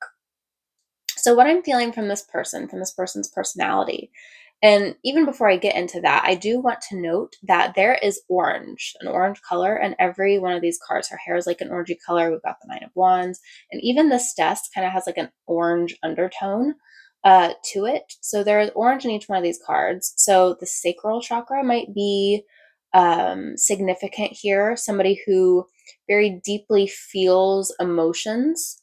I think this person has a great sense of empathy with other individuals. They know, right? They have the wisdom, the clarity, and the resolution. And oftentimes, people who are Samaritans, especially if they're working within this light attribute of their energy, they are empathetic to other people because they've either been through a similar situation or they're able to just like empathize with them about what that individual is going through. So for this person, what I'm feeling is an overall very strong and protective energy. And this strong protective energy is coming from a place of knowing, of having been through some hardships, through some difficult situations. And because of that, they are able to understand with the Samaritan card what other people are going through. Okay. So with the Nine of Wands, that can talk about this card can talk about somebody who has been through some stuff and they're kind of on guard because of that. And I'm getting that feeling, especially looking at her face here on this card with She Who Knows. She knows because she's been through some things. Um, but because she's been through these things, she knows how to help others who are going through similar situations. With the elk here, I'm feeling a lot of very protective, stable energy. So I think this person is somebody who has maybe a lot of earth energy in their chart, or they're just somebody who's more like grounded and stable and offers others a sense of security with their demeanor. And this is somebody who I would say this person, unless you're feeling very strongly that they would be the leader in your soul tribe group dynamic, depending on the other groups that you've chosen, I'm feeling that like this person would be more in the supportive role within your soul tribe. There's somebody who is looking to stand alongside others and help from not from a place of ego or from wanting to be recognized unless they're in their shadow energy, but wanting to be able to help others. This might also be somebody who has helping others as a part of their work here with desk. It says pay attention to your work. So this could be somebody who, because of their want and their need to help others, they have even taken that on as their job, as their role. So they might kind of be in a Samaritan role for their work. There's somebody who I can see them as like a social worker or a counselor or somebody who is like out on the front lines taking care of others. I'm also thinking of like doctors, nurses, um, somebody who sees stuff every day, sees the pain of what others are going through every day, but still stands strong, still has that feeling of stability and confidence and security within themselves to stay strong even when there is pain around them. So that is what I'm seeing for this person, for this character, the personality in your soul tribe story reading. If this is the last reading that you're checking out, thank you so much for stopping by and watching these different piles and putting them all together into your own soul tribe analysis of what that would look like in story form. If you had other piles to choose from, you can go ahead and move over to those other groups. But thank you again so much, and I'll see you there. Hello, pile 3. If you chose the third pile in part 3 of this pick a card reading about your soul tribe and the different individuals within it, then this is going to be your reading for one of your characters within your soul tribe. Now, depending on how many people you chose from part 2, in terms of the different number of individuals that will be in this reading, this could be your only reading potentially, or you could have several other members. So keep in mind that this could be you. This could be another member of your soul tribe. What I'm going to do is I'm going to look at each of the cards. We'll put them all together to see what this person's personality is like within your soul tribe reading. So we have Earthworm here. We have Child Eternal, which has both light attributes and shadow attributes. For light attributes, it says determination to remain young in body, mind, and spirit, ability to see things with fresh eyes. And for shadow attributes, we have inability to grow up and be responsible, extreme dependency on others for physical security. We also have Carly with She Who Frees and liberation, unrestrained, and freedom. We have the Hanged Man. And then we also have Diamond. You'll be receiving or giving a precious gift. So for this person, I feel like this is somebody who like eternally remains young at heart with Child Eternal here. And with this freedom and this earthworm energy, also with the Hangman being suspended, there's a sense of like suspending time, suspending uh, the need to grow up and become an adult. This is somebody who I feel with the earthworm energy feels maybe might have some imposter syndrome at times, kind of takes a background seat in group environments, or is a little bit timid to come forward and show what they're capable of. Maybe they feel like they're not the best at something, even though their skills might be great. They might not feel like they're ready to showcase those.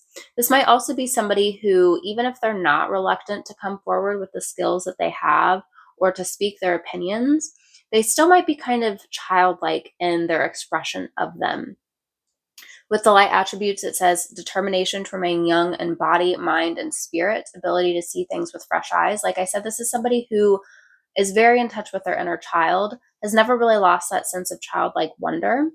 But if it's somebody who can sometimes resort to their shadow attributes, this might come across in a way that's kind of immature, or somebody who is like perpetually like putting off responsibility in order to avoid having to grow up.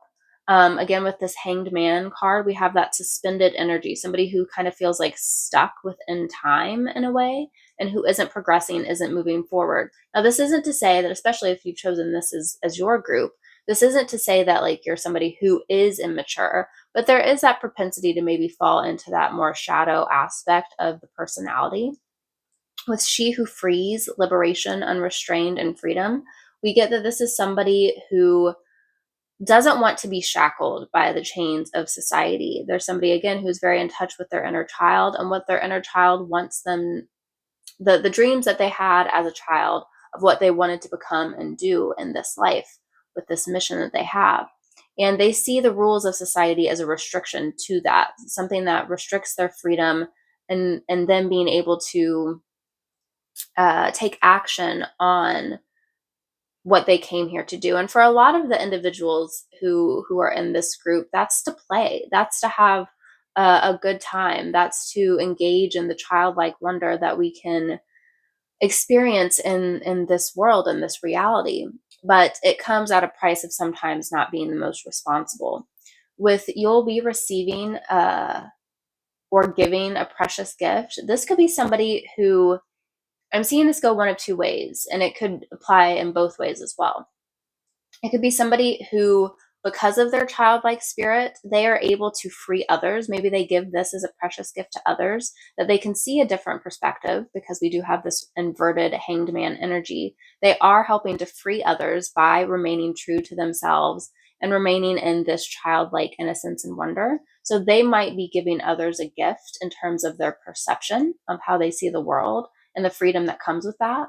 But they could also, if they're falling more into their shadow attributes, be a person who kind of relies on other people to give them gifts. They are asking for to receive gifts from other individuals. Maybe this is somebody who kind of like hangs back and waits for somebody else to take charge, waits for somebody else to do something, waits for somebody to take responsibility of the more difficult chores that need to be done in a situation. But for this person, that's just not their strength. That's not their skill. That's not what they can contribute to a group. What they can contribute is that whimsy and that wonder and that carefree childlike spirit that they have. Okay, so that's what I'm seeing for this person's personality. If this was the last group that you chose, or the only group that you chose for the reading, then thank you so much for stopping by and checking out this reading. I really appreciate it, and I hope to see you again.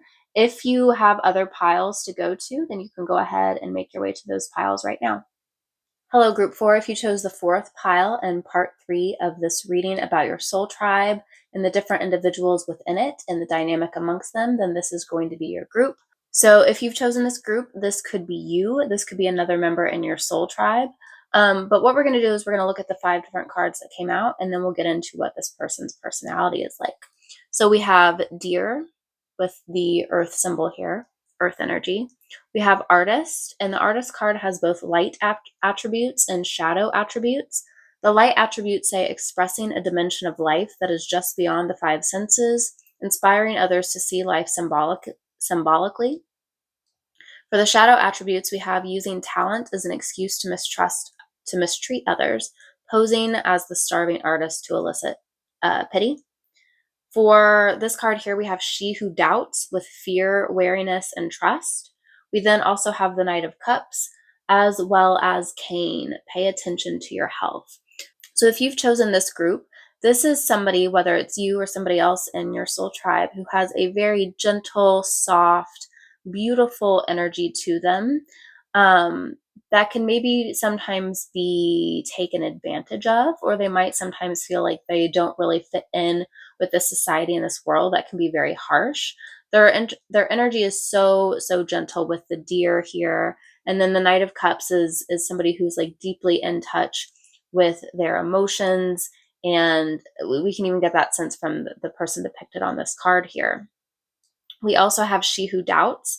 So fear, wariness, and trust. This is somebody who, even though they probably have a lot of artistic ability, they're somebody who can see the world in a very creative, poetic way. There's somebody who can see the deeper meaning in life, and there's somebody who probably has a lot of artistic skill. They doubt that. There's somebody who remains more in the shadows or doesn't come forward with their ideas unless they're asked.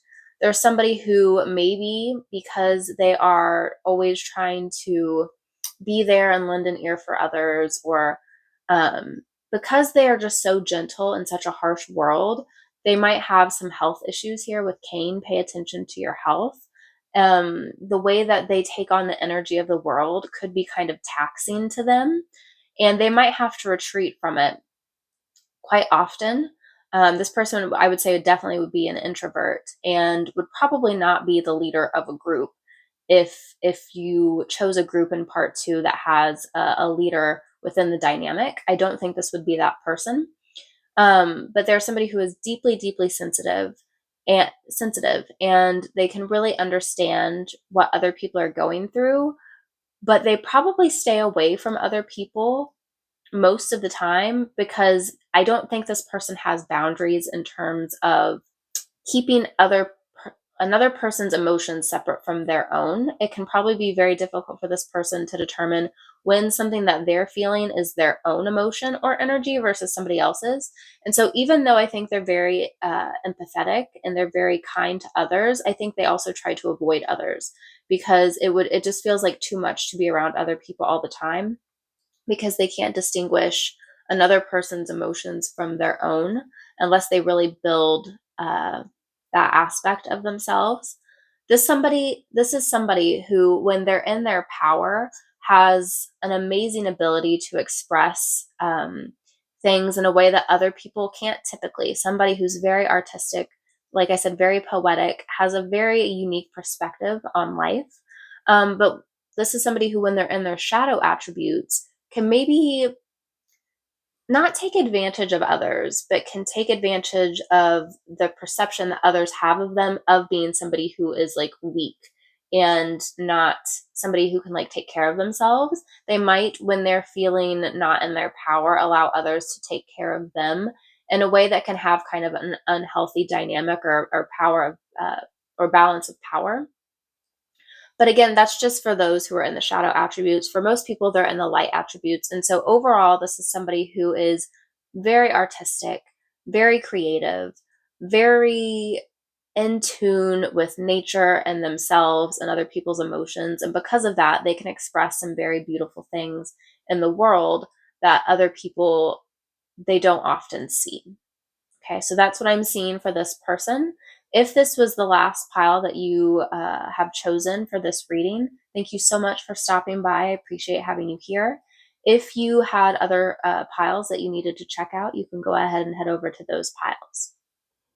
Hello, Pile 5. If you chose the 5th group in part 3 of this reading about your soul tribe, then this is going to be your pile. So what we're going to be looking at in this reading is one of the personalities of the members of your soul tribe. Again, this could be you, or this could be somebody else within your soul tribe group.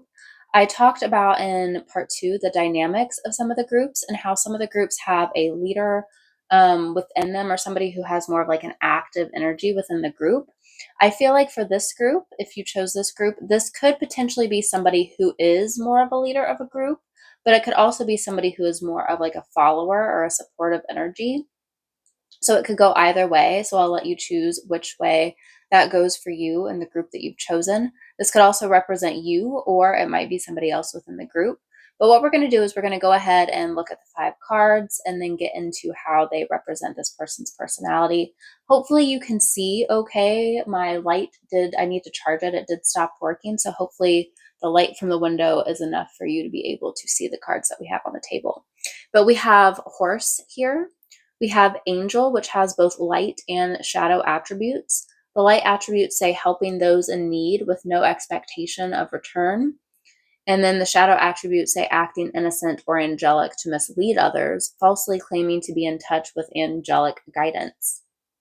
We also have She Who Dreams with escape, dreams, and fantasy. We have the 3 of Pentacles, and then we also have September. So you had the only group that had a month as one of the tea leaf oracle cards instead of like an object. And so the month of September could be relevant to you in some way. You could be a Virgo or have some Virgo energy, or this individual could if this is not you. I'm seeing that not only because of having September here, but also the 3 of Pentacles, this earth energy, and kind of like a service energy that I'm getting from this card, or a collaborative energy, which can sometimes represent Virgo.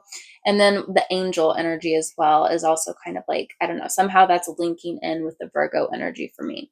But for this person, what I'm seeing, this is somebody who is a big dreamer, right? It's almost somebody who lives in their own world of what they would like to see happen.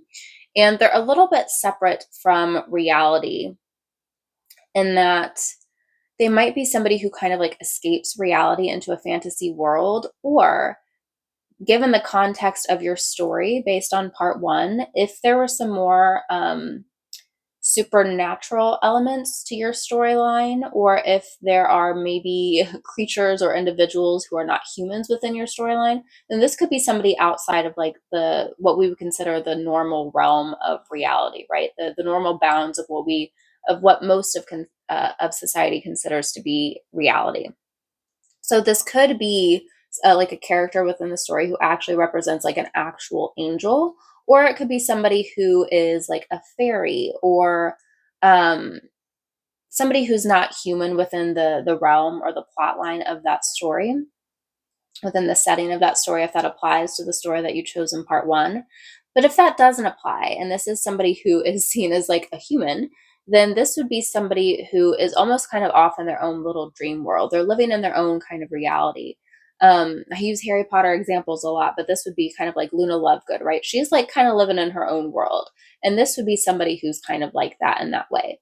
Now, this person, I said she, but it could be anybody. This person could be more of like a leader if they're leaning more into this horse energy. So if there's somebody who is more of a leader, they'll be still kind of like in their own world, but have it together enough, have a sense of organization, especially with this potential Virgo energy that I'm feeling here, have enough like earthy, grounded energy to them, despite this dreaminess within them, to act as a leader. I would see this person as somebody who's very good at delegating. They're maybe more like a big picture type individual who can work on detailed things when they need to, but they're very good at delegating to others if they are in more of that leader role. If they're not in that leader role, then I see this as the dreamer of the group, the person who is able to kind of always have the bigger picture in mind, or a new perspective, the person who's bringing a new perspective to the group in order to kind of like always bring a certain levity to things, or keep things within a certain light. I see this person as somebody who's very wise, has almost kind of like an ethereal quality to them. If there's somebody who's more in their light attributes, so let's say that this person is like actually an angel in the story of your soul tribe, they help those in need with no expectation of return. This is somebody who is selflessly helping others if they're working within their light attributes. But if they fall more into their shadow, this could be an individual who has a tendency to act innocent in order to get out of trouble, or in order to kind of like avoid blame in situations, somebody who's kind of sneaky in that way. But again, for most, I feel like this person is falling into light attributes, into light attribute of this category. Okay, so that is what I'm seeing for this person's personality. If this is the last group or the only group that you looked at in part 3, thank you so much for stopping by this reading and being a part of this. And I'm so glad that I got to read your energy. If you had other groups that you needed to explore, you can go ahead and head over to those groups. Hello, group 6. If you chose the 6th pile in the 3rd part, or in part 3 of this pick a card reading, then this is going to be your group. Remember, this is meant to show you an individual personality of one of your soul tribe members, and we discovered how many members would be in your group in part 2. So this could be you in this reading, or this could be another character within your soul tribe. And I think you have a very interesting group in terms of the other groups that I've read for so far. I'm about halfway through the 12 groups with your group, and yours has a very different kind of energy, and I'm excited to get into it. So let's go ahead and look at the cards, and then we'll talk about this person's energy. We have Beaver, we have Vampire, and the light attribute for this is makes you aware that someone or something is draining your life force. And then the shadow attribute is depleting others for your psychic survival, chronic complaining, and codependency. We have She Who Persists with perspective, defiant, and persistent. We have the Death card, and then we also have Hat. You will be playing a different role. So what I'm seeing for this group, and sorry, I just now realized my light went out in well, it went out a few groups ago, and so hopefully the light from the window is enough for you to see the cards here. But for this group, what I'm seeing is somebody who can kind of have like a dual nature to their personality, and I'm going to give a few different interpretations of what this person's personality can be like. This person with the Beaver card is probably likely, no matter which interpretation we're going to use here, somebody who's a very hard worker, unless they're falling more into that vampire energy, and we'll talk about that in a second. But it could be somebody who's a very hard worker, and this person could be someone who works very diligently and is very persistent and very defiant to helping to build up boundaries so that other people aren't kind of like preyed upon or victimized in some way. Okay. So I'm seeing that for some individuals in this group. This would be a character who works very diligently, is very defiant, kind of stubborn, in order to help set up boundaries to eliminate others who would want to prey on somebody else's energy. And they build up a dam to prevent that person from getting to that the energy of others, if that makes sense. Okay, so somebody who is trying to protect others and build obstacles for others who might try to prey on the weak in society. Okay, so that is one interpretation. Another interpretation that I'm seeing is this could be somebody who has been through a lot. Again, somebody who's worked very hard. They're persisting through a lot, but maybe they've dealt with some health issues or some chronic health issues, or some just like situations in their life where there's something constantly feeling like it's draining them, whether that be in their health, their energy, their finances, their relationships. It's somebody who, like, no matter like what they go through, it seems like there's always something kind of draining them in some way, and they're constantly trying to rebuild themselves with this Death card and with this Beaver card of like building up a dam in order to hold on to a reserve of energy to continue to deal with these situations. But it's somebody who's very persistent and dedicated and loyal to their sense of self, because no matter what they've gone through, they don't give up in this situation. Okay, so that's one dynamic.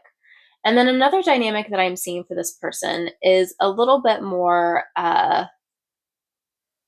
on the shadow side, but in kind of like an interesting way. I don't know if you've seen Buffy the Vampire Slayer, but if you have, a dynamic of this character that I'm getting is somebody like Spike, the vampire that is in Buffy, whose name is Spike. He is somebody who starts off the show as a villain, but as the show progresses each season, he's somebody who starts to have some redeeming qualities to him. He's somebody who starts to like take on more of the light attributes. So this could be somebody in the group dynamic that started out in kind of a bad place, but they've recognized their shadow attributes, or they're slowly starting to, and they're trying to change their ways and take on a different role here with this hat card. They're dying to their old sense of self and trying to be somebody who can build up this dam or these obstacles from preying on other people or from sucking the life force out of others. Okay, so this would be somebody who has almost kind of like a playful kind of energy, who maybe used to see things in a way of like, well, nothing's too serious in life, and if I hurt other people, then it's not that big of a deal because life is just a game. Maybe somebody who sees life in that way. But they slowly start, something happens to them that makes them slowly start to change how they perceive things. And then they want to start helping others, maybe even some of the same people that they victimized in some way. They want to be now like their savior or their protector and take on more of a protective role when they find like that different perspective for themselves. Okay, so like I mentioned, your group has a lot of different interpretations. You can choose which one resonates the most with you and your soul tribe and your energy. But that's what I see for this person's personality and their characteristics. If this was your last pile that you're checking out, so thank you so much for stopping by. I'm so glad that I got to read your energy and that you chose to click on this reading. If you have other groups to check out, then you can go ahead and make your way to those piles. Hello, pile 7. If you chose the 7th group in the third part of this pick a card reading, and then this is going to be your reading about one of the characters within your soul tribe.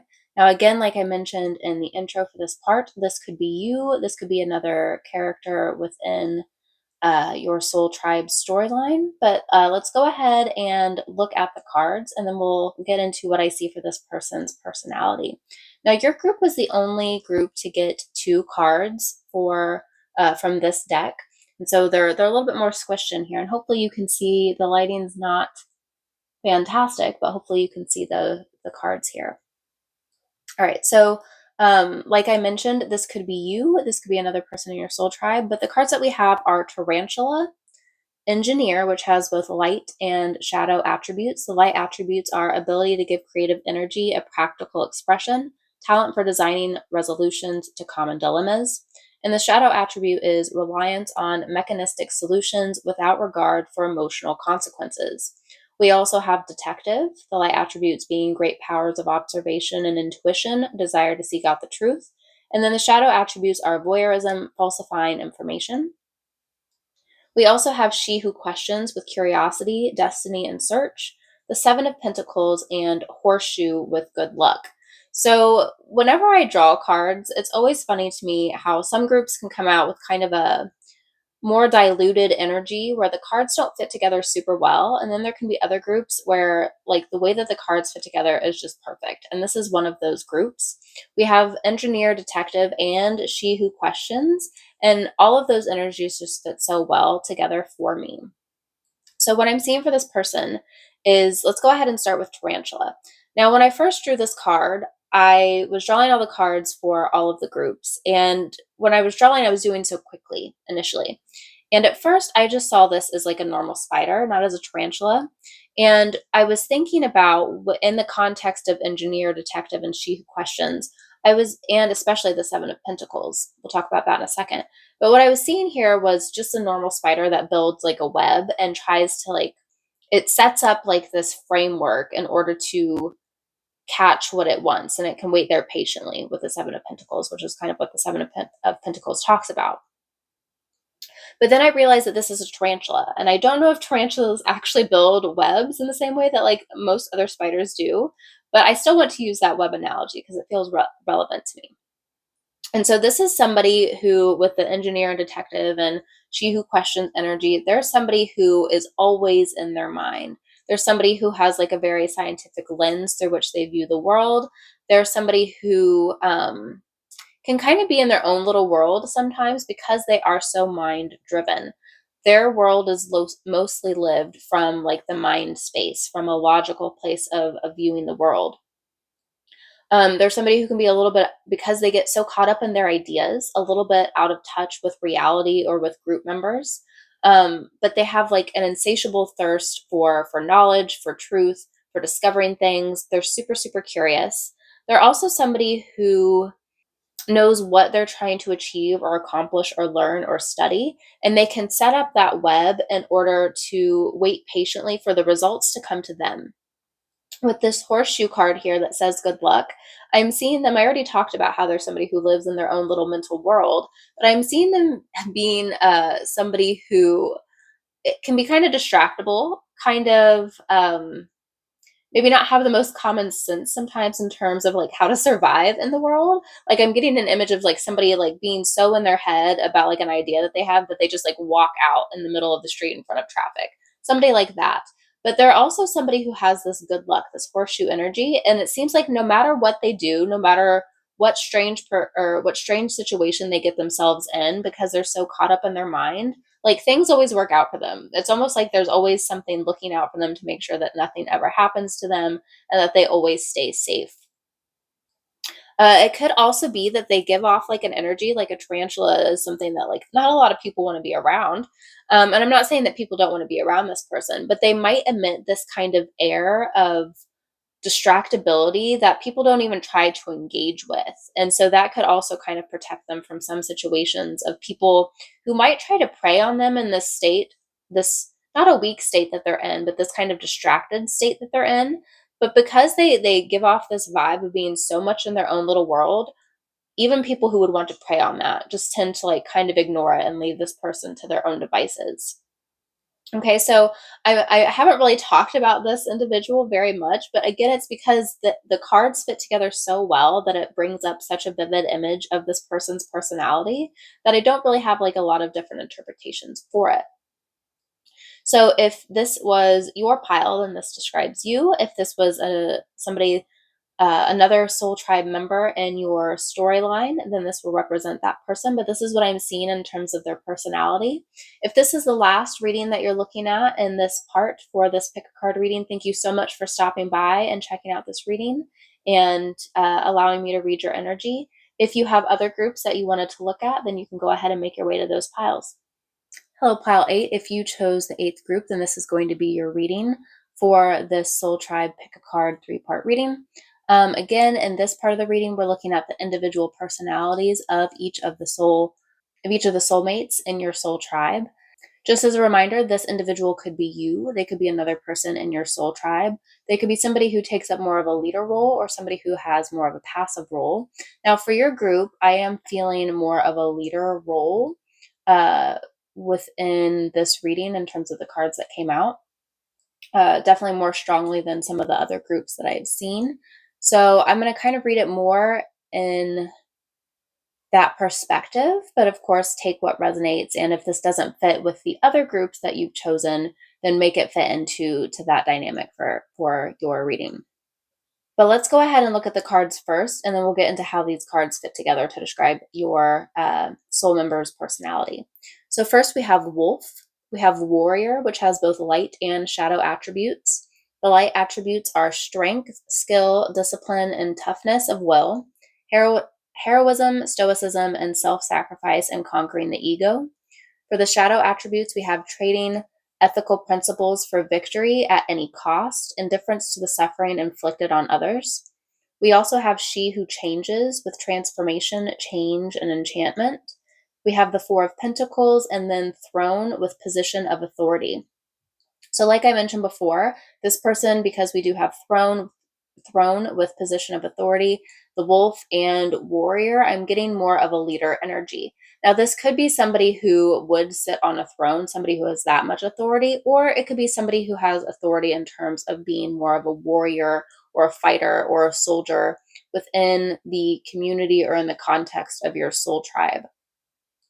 But what I'm seeing for this person is somebody who is super, super loyal, super protective, thinks about the group above themselves as an individual, especially with the Four of Pentacles that we have here with this mother badger kind of like looking over what I assume are her baby badgers, whatever baby badgers are called.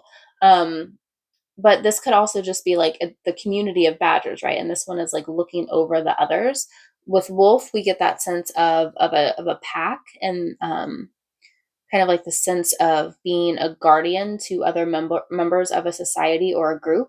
And of course, with warrior, They have this strength, skill, and discipline, this self-sacrifice in conquering the ego, this self-sacrifice in order to defend others within the community. With She Who Changes, we have again transformation, change, and enchantment. This is somebody who I think is very adaptable and taking on the needed role for what is needed in any given situation. Somebody who is able to assess a situation and look at, okay, like what do I need here? What is needed for the group here? And how can I change my personality to take that on and do what is needed in this certain context? Again, I feel like this is somebody who could be more in a position of authority. So this could be a ruler who is very dedicated to his kingdom, or it could, if it's somebody who's falling more into the shadow attributes, this could be some kind of a ruler who is so fixated on just like winning and victory that they will put others in their tribe or in their community in harm's way. But again, that's only if they're falling into their shadow attributes. Most people who are going to be looking into this reading, if we're looking at your soul tribe, are going to be looking at the light attributes, but that's not always the case. So again, this person is a fierce warrior, a potential leader, somebody who is willing to do what is necessary in order to make any given situation work and to protect the others within their community. And I feel like this reading is a little bit shorter than some of the other piles, but that's what I'm seeing for this individual. Again, this could be you within the context of your soul tribe reading, or this could be another individual, another member of your soul tribe. But if this is the last reading that you were checking out here, thank you so much for stopping by and clicking on this reading and continuing to watch up until this point. I really love being able to read your energy, and I hope to see you again on this channel. If you have other piles to explore and check out for other members of your soul tribe, then you can go ahead and head over to those piles. Hello, Group 9. If you chose the 9th pile in part 3 of this pick a card reading, then this is going to be your group describing one of the personalities for one of the members of your soul tribe. Like I mentioned in the intro for this part of the reading, this could be you. This could be another individual in your soul tribe. That's kind of up for you to decide. This could also be somebody who has more of like a leadership role, if that's the dynamic of your group, or it could be somebody who is more of like a sidekick or somebody who is more in the background of your group, if that makes sense. Hopefully you can see the cards okay. My light went out and I have the momentum to finish these readings right now in my energy, so I want to try and get them done, and I don't have the time to recharge my light. So hopefully the light from the window is enough for you to see the cards. But what we're going to go ahead and do is we're going to look at the cards that are here, and then we'll talk about how they describe this individual's personality within your soul tribe story. So we have hummingbird, we have damsel, which has both light and shadow attributes. The light attributes are understanding the nature of healthy romance, inspires you to rely on yourself. For the shadow attributes, we have waiting for a knight to provide for you, seduction by romantic illusion. We have nemesis here with she who avenges, revenge, outcomes, and justice. We have fortune fairy, which is the wheel of fortune in this deck. And then we have vulture, depression, anxiety, worrying that someone is against you. So this individual has a really unique kind of energy about them. And it's a different kind of personality than a lot of the other groups that I've looked at here. But this is somebody who's very interesting. With the hummingbird, let's start off with that. It's somebody who has like a very spirited, very playful kind of energy about them. When we pair that with the damsel energy, this could be somebody who maybe comes across as more like soft and feminine than they actually are. They portray more of that mask to the world in order to maybe like in order to either fit into a role in society, or they know the societal expectations of somebody who has more feminine attributes, again, regardless of your gender, because we all have feminine and masculine within us. But this is somebody who knows kind of how to milk a situation or get what they want out of a situation by knowing how to like play up what would be their perceived weaknesses. Again, this is somebody who I think is actually very strong, and we get this with this interesting dynamic here between damsel and then somebody who avenges, right? Somebody who is looking for revenge and justice and fair outcomes, this nemesis energy.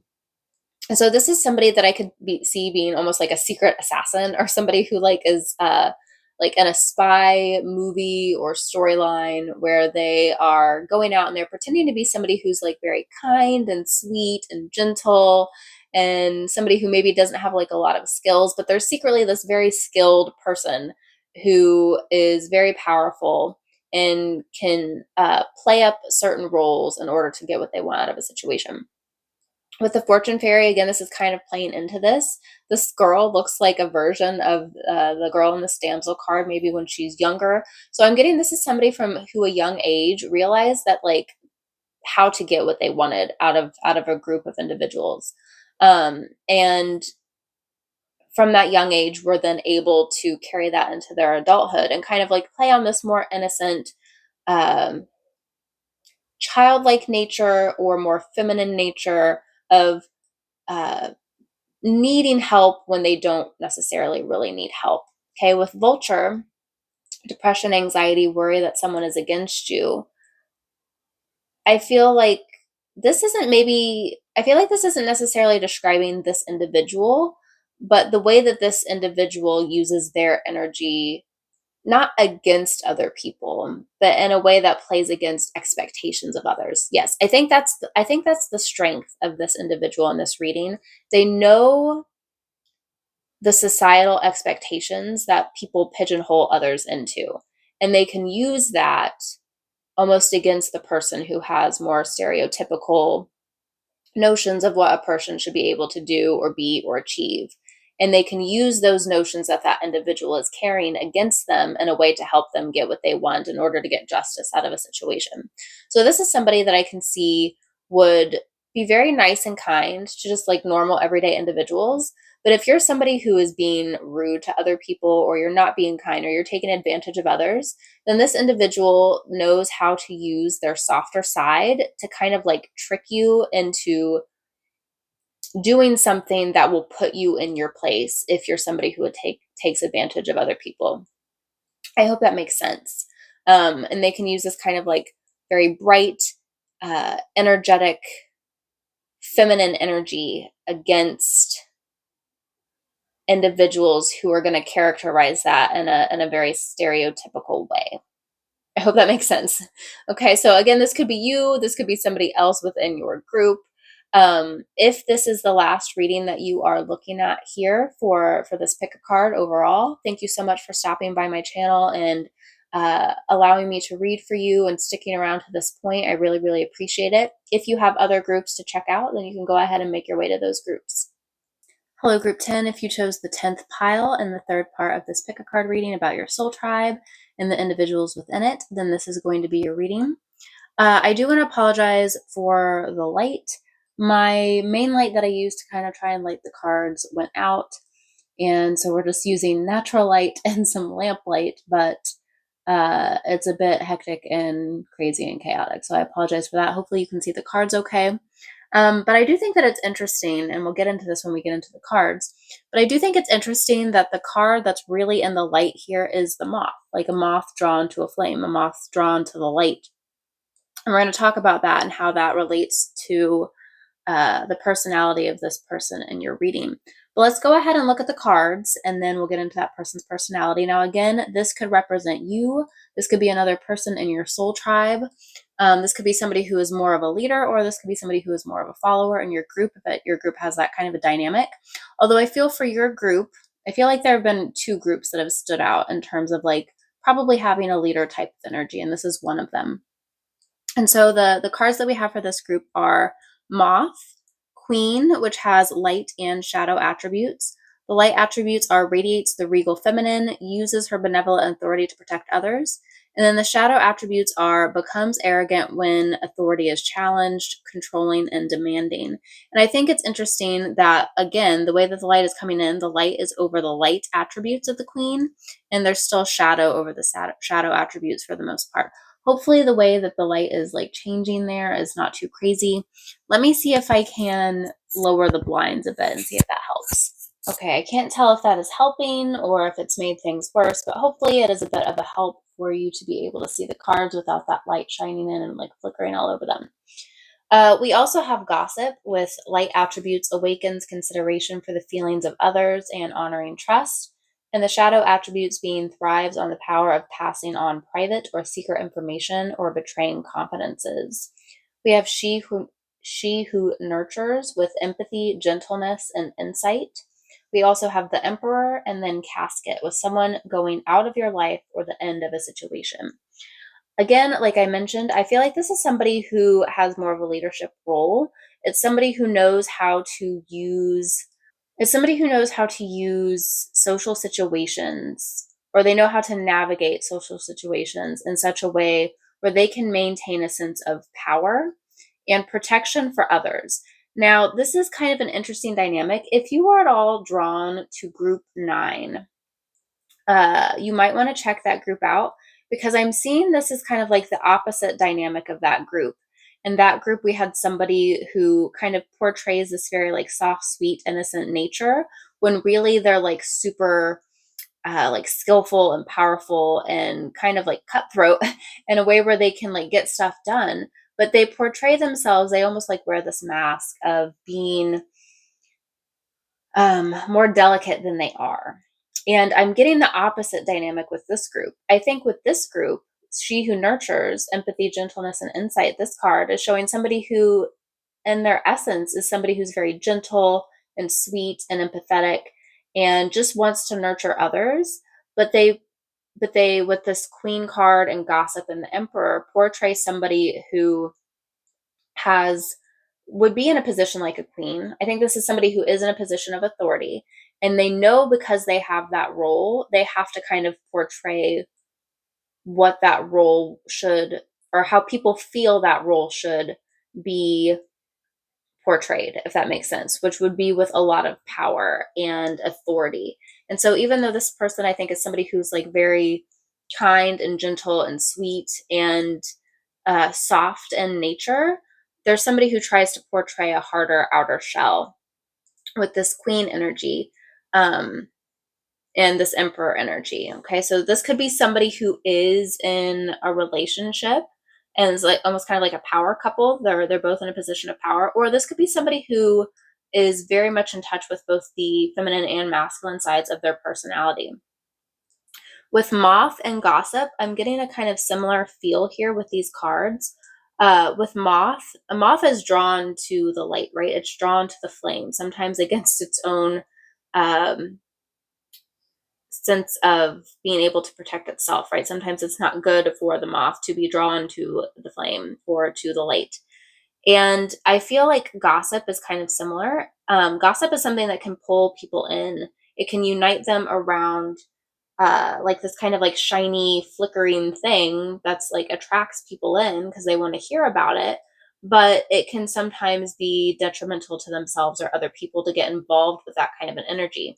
And so I feel like this person, this queen, because I feel like in a lot of situations she could actually portray like a queen or even maybe an emperor in the storyline, depending on what storyline you chose from part 1. But this is somebody who knows how to use shiny things in order to draw other people in and distract them from what really needs to be protected, sorry.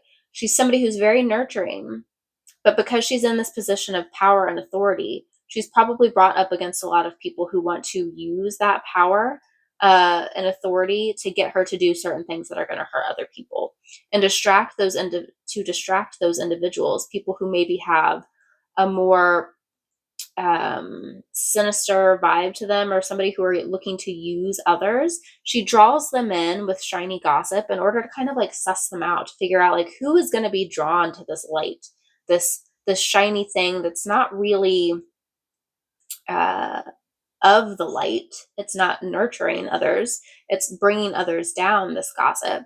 But she's using the gossip almost. It's giving me like not an idea. It's giving me the energy of when you see like a character in a movie or a book go around spreading like false gossip so that they can trace it back to see like who is the one like spreading it. Do you know what I mean? Like they go around saying something that's not true to figure out like who is the one going behind other people's backs to like tell other people secrets, if that makes sense. because they'll be able to trace back that lie to like who it started with. And so I feel like this is somebody who is very kind and gentle, but they know how to use this power that's been given to them in order to suss out or detect others in the proximity of this power who are looking to use it for purposes that are not of the light, that are, sorry, I keep hitting the little thing holding my camera, so it might be making like a metallic sound. I apologize if that's the case.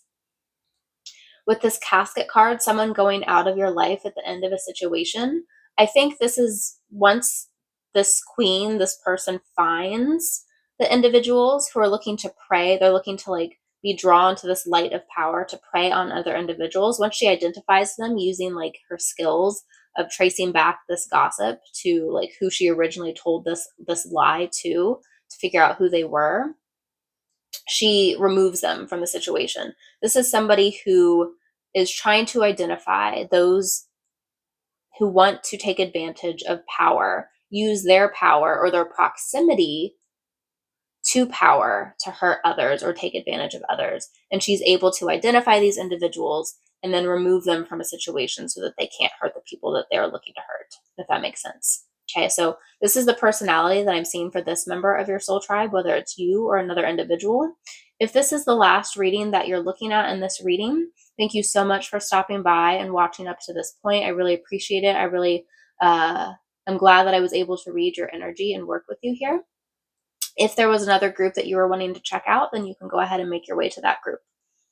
Hi, Pi 11. If you chose the 11th group in this third part of this pick a card reading about your soul tribe and the different individuals within it, then this is going to be your reading. This is actually the second time that I'm filming your reading. The first time the audio was all funky, and so there might be a message there, and we'll get into that in a little bit. But we're going to be looking at this person's characteristics and their personality and how they're going to show up in this storyline about your soul tribe. Again, this could be you, this could be another person in your soul tribe. We're going to look at the cards, and then we'll get into how these cards fit together to represent their personality. So the first card that we have is Phoenix. Then we have Teacher, and it has light attributes and shadow attributes. The light attributes are the ability to communicate knowledge, experience, skill, or wisdom. And the shadow attributes are manipulating or abusing students, teaching negative traits and destructive skills. We also have She Who Calms with stillness, purity, and quiet. We have the Seven of Swords, and then we have Lion with time to act. So for your group, the fact that we had to refilm and that the audio was what was messed up, it's making me feel like this individual maybe feels like what they try to communicate or share or teach with others isn't always, like, others are not always receptive to it. They feel like they're not heard the first time, like they have to continue to share things in order to be heard. And so for this character, I feel like this is somebody who fulfills or embodies that typical teacher kind of role, whether they're like an actual teacher or professor or guide of some kind within the storyline, or whether they're somebody who is just always kind of teaching others new things, but they're not in an official role as a teacher. But regardless of whether or not they have this actual role as a teacher, there's somebody who I think struggles to be heard or struggles to get their point or their message across. With this Phoenix energy, I'm seeing that this person is somebody who teaches or somebody who tries to share knowledge in order to bring transformation to others. And because I mentioned that theme of maybe them feeling like they aren't heard in the way that they would like to be, maybe there's also something that needs to be transformed within themselves. Sorry, I had to change the light there. So the fact that there keep being distractions for your reading might again mean something like you feel like this person feels like they're never being heard. There's always some kind of distraction. They're trying to share a message or communicate it with others, but there's something getting in the way. Another theme with this could be the Seven of Swords. The Seven of Swords talks about deception and illusion. And I think the way that I read this the first time that I filmed this reading was that this teacher, this individual, is trying to help clear the fog of other people's the deception, maybe the ways that they've been like brainwashed or deluded, or the deception that they have because they are ignorant of something else or because they don't have knowledge of something else. But in this context, because I did have to film again and I did have to just pull down my blinds, it could also be this thing where this individual has their own fog about what they're capable of or what they're able to share with others. It could also be that the fact that they feel like others aren't listening is a delusion in itself. Like, other people are listening more than they think. Other people are absorbing their messages more than they realize. With she who calms, stillness, purity, and quiet, I think the overall goal of this teacher individual, of this person who wants to teach and bestow um, knowledge and bring change and transformation to others, they want to bring a sense of stillness to them, a sense of quiet in the mind. They want to clear this fog, this delusion, this deception that maybe other people have forced other individuals to be pigeonholed into because of misinformation or because of ulterior motives of others. This person wants to free individuals of that bond and bring them a sense of stillness and purity and quiet of their own mind so that they can take action on who they really are and what they want to really achieve in life.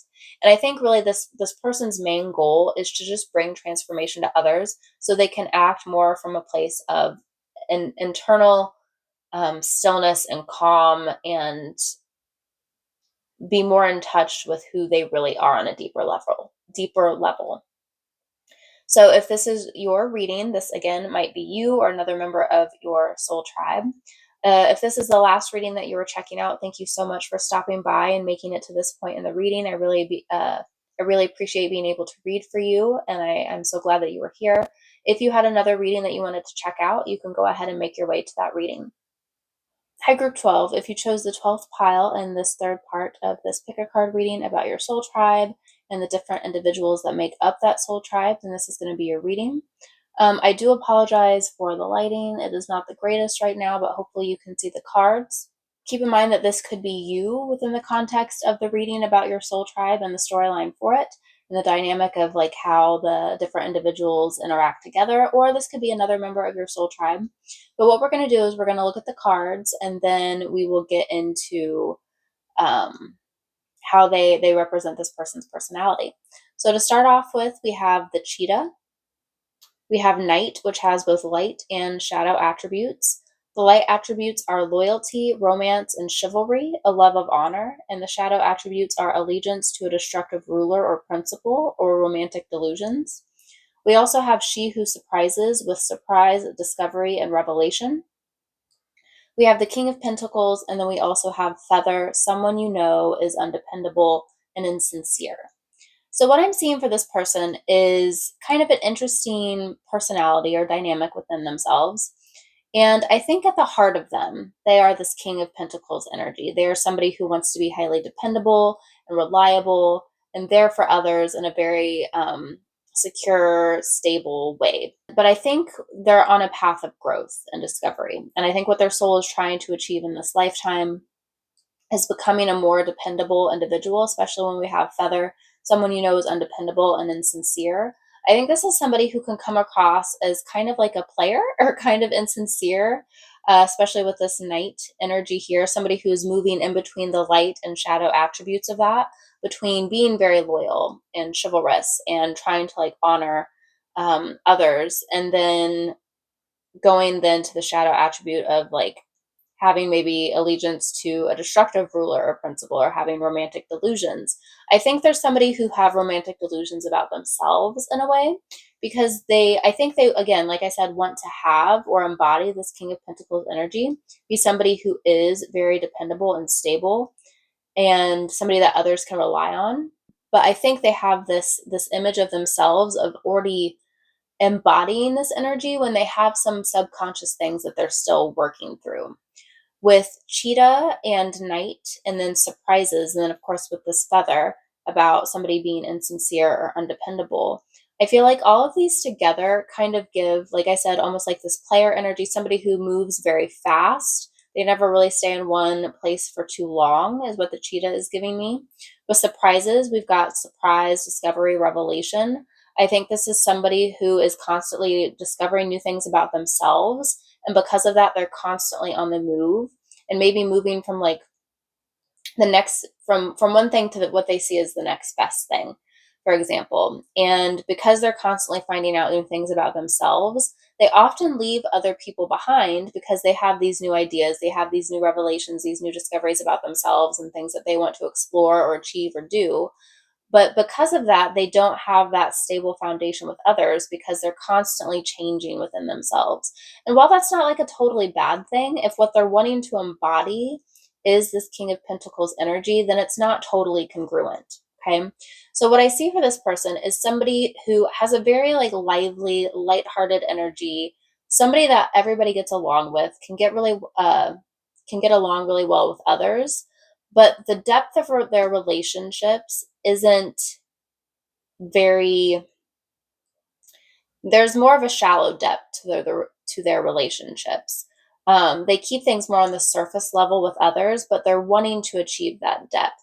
They're wanting to achieve that sense of stability within themselves and show others that they can be there for them. I think it's going to be more of a battle within this person of trying to rein in these two very opposing sides of their personality, somebody who wants to be constantly on the move and discovering new things, but then somebody who also wants to set down solid roots and be someone who others can depend on. So I see this person in the context of the story being somebody who is kind of like the light or the heart of the party, or the life of the party. That's the saying. Why did I struggle with that? There's somebody who's the life of the party, but other characters don't necessarily always take them super seriously, and that's something that they want to feel is having the sense of being taken seriously, and that's what they're developing within themselves. And so I think over the course of the storyline, regardless of which storyline you chose in part one, this is somebody who throughout that storyline is working on that within themselves, and I see them reaching that by the end of the story, achieving that sense of stability within themselves. They've maybe exhausted all the things that they wanted to explore in a way that made them realize that, you know what, I can put down roots now and be this person who can be stable and solid for others. So, again, this could be you, this could be another person within your soul tribe, but this is what I'm seeing for their personality. If this is the last reading that you're checking out, thank you so much for stopping by and watching up until this point and for letting me read your energy. If you have another group that you wanted to go check out, you can go ahead and make your way there now.